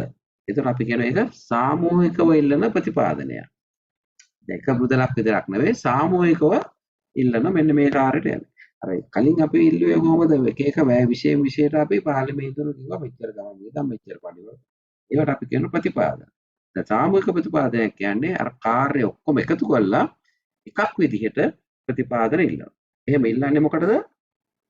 වෙන් වෙන්ව පෙන්නුවොත් ඇස්තමේන්තුවල ගොඩක් විස්තරාත්මකව සඳහන් වුණාම මේක නිකන් අර බයිබලයේ වගේ කියව ගන්න බැරි මට්ටමට එන නිසා ඒවා සීමා කරන තමයි එකම ස්වරූපයේ ගනුදෙනු ගොඩාක් වෙන දෙයක් සාමූහිකව ඉල්ලන්නේ. අන්න බලන්න මේක පැහැදිලි මේ වාක්‍යය කිව්වහම අනුමත කරන ලද මූලධන ව්‍යාපෘතියක් තුල සමාන වෙනම කියනවා වෙනම ව්‍යාපෘතියෝ සංරචකයන් ඇතුළත් වී තිබිය හැකිය. එමෙන්න ඒවා වෙන්වෙන් විෂයන් වශයෙන් වාර්ෂික ඇස්තමේන්තුවල පෙන්වීම කිරීමටද අපහසු විය හැකිය. එවැනි තත්ත්වයක්දී වාර්ෂික ඇස්තමේන්තුවල ප්‍රතිපාදන දැක්වීමේදී වියදම් එකතුවක් වශයෙන් දක්වයි. එසේ සලසනු ලබන ප්‍රතිපාදන සාමූහික ප්‍රතිපාදන වශයෙන් සැලකේ. ඒ කියන්නේ දැන් අපි කිව්වා වගේ සාමූහිකව පෙන්නනවා යම්කිසි මූලධන ව්‍යාපෘතියක් තුල තියෙන සමාන නමුත් වෙනම සංරචකයන් තියෙනවා නම් ඒක එකක් විදිහට පෙන්නනවා. හැබැයි ඒවා ඇස්තමේන්තු වල එහෙම පෙන්නුවාට එකක් වශයෙන් අපිට බ්‍රේක්අප් එකක් ගත්තාම වෙනින් වශයෙන් තියෙනවා. අන්න ඒ වගේ අවස්ථාවකදී අපි කියනවා ඒවා සාමූහික ප්‍රතිපාදනය. ඒක පැහැදිලි ඇති ඔයගොල්ලන්ට දැන්.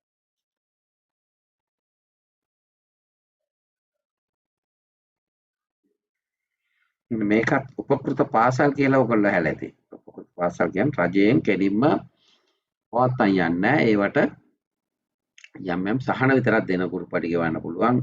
තව මොනවා හරි පොත්පත් ටික දෙන්න පුළුවන්. ඒ වගේ දේවල් මේ උපකෘත පාසල් උපකෘත ආයතන තියෙනවා. උපකෘත පාසල් ඔයගොල්ලෝ දැකලා ඇති. ඔය අද ගුරු පාසල් තියෙනවා. ඒ වගේ ඒවා. හරි. සමහර පෞද්ගලික අංශයෙන් පවත්වාගෙන යන පාසල් වගේ තියෙන පුළුවන්. ඒකට අපි උපකෘත පාසල්. එතකොට ඒ වගේ උපකෘත මුදල් කියලා කියන්නේ දැන් සමහර රජයට සම්බන්ධ ආයතන තියෙන සංස්ථා මණ්ඩල අධිකාරි පළාත් පාලන ආයතන වගේවට අයවැයෙන් වෙන් කළ දෙන්නේ අර අපි කියන ආකාරයට වෙනම වැය විෂයන් වලින්.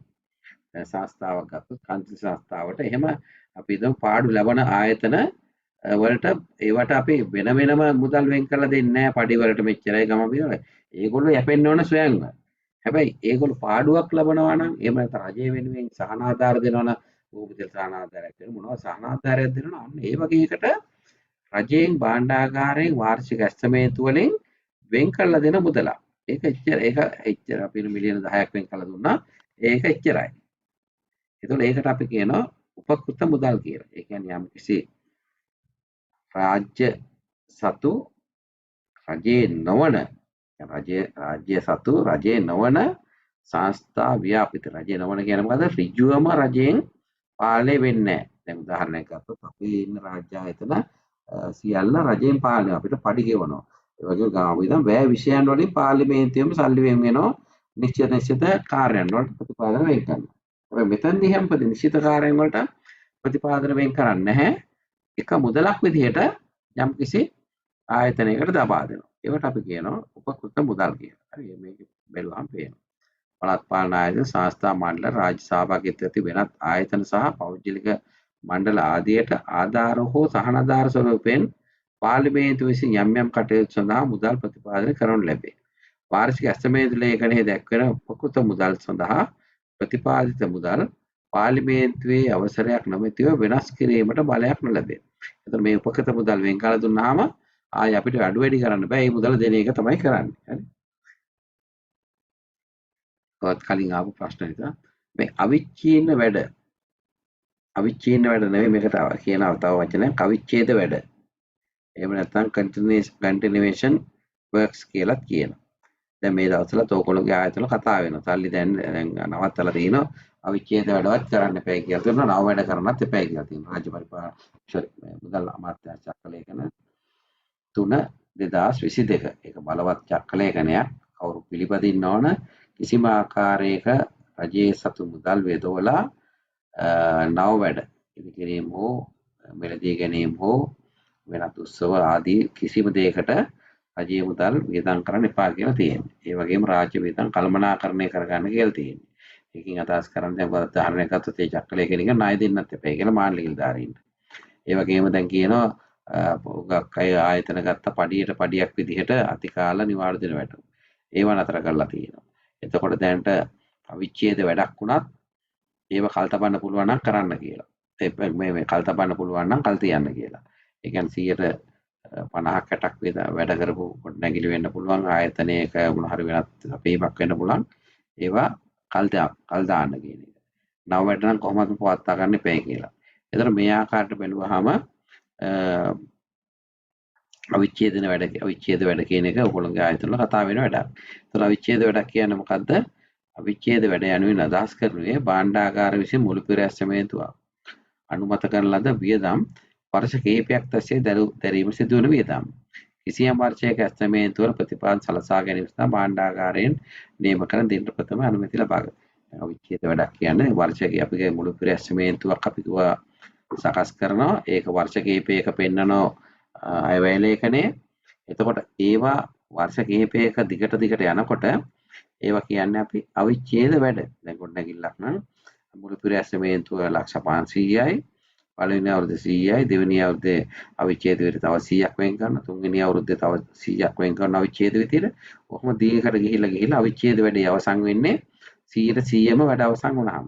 සමහර ඒවා මුල් අවුරුද්දේ 120යි, දෙවෙනි අවුරුද්දේ 150යි, තුන්වෙනි අවුරුද්දේ 175යි. ඒකට 100% නිම වෙන්නේ වර්ෂ 5ක් ගියාට පස්සේ. එතකොට අපි කියන්නේ නම් අවිච්ඡේද වැඩක් ඒක. ඒතකොට ඒකට අවිච්ඡේද වැඩට මුළු පෙර ඇස්තමේන්තුව පදනම් කරගෙන වර්ෂයෙන් වර්ෂයේ මුදල් වෙන් කරන්න ඕනේ. සමහර වැඩ අපේ පළාත් සභාවේ දැකලා තියෙන පළවෙනි අවුරුද්දේ ලක්ෂ 500කට විතර ඇස්තමේන්තු කළා. ඒක කරගෙන යනවා කියලා ගිවිසුම් අසන් කරනවා. ඒ අවුරුද්දෙම නමුත් භෞතිකව කෙරලා නැහැ. ප්‍රධානලේකම්තුමා එහෙනම් කියන්නේ විනාඩි 5කින් මේක ඉවර වෙනවා. ඒක අපේ වෙලාව හරිද ඒකට? මේ නැහැ වෙන ප්‍රශ්නයක් තියෙනවා. මේ තව ප්‍රෝග්‍රෑම් එකකට ෂෙඩියුල් කරලා තියෙන්නේ.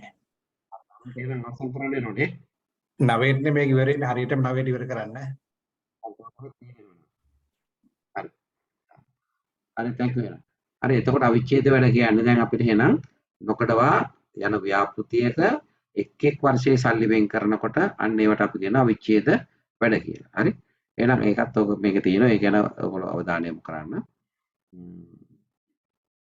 මේකත් අපි කලින් කතා කරපු ප්‍රශ්නයක්. මොකද මුදල් ඇමතිවරයා විසින් භාණ්ඩාගාර ලේකම්වරයන් නිකුත් කරන වරම් බලපත්‍ර 5ක් නම් කරන්න කියන එක. සංකේත ප්‍රතිපාදන කියන එක තියෙනවා. ඊගාවට තියෙන විගණිසුම් ඒවා.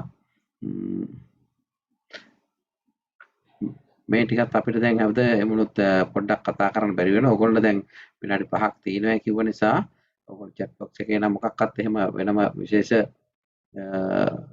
දෙයක් නැහැ. මෙන්න මේ කෙනෙක් අහද සර් මුළු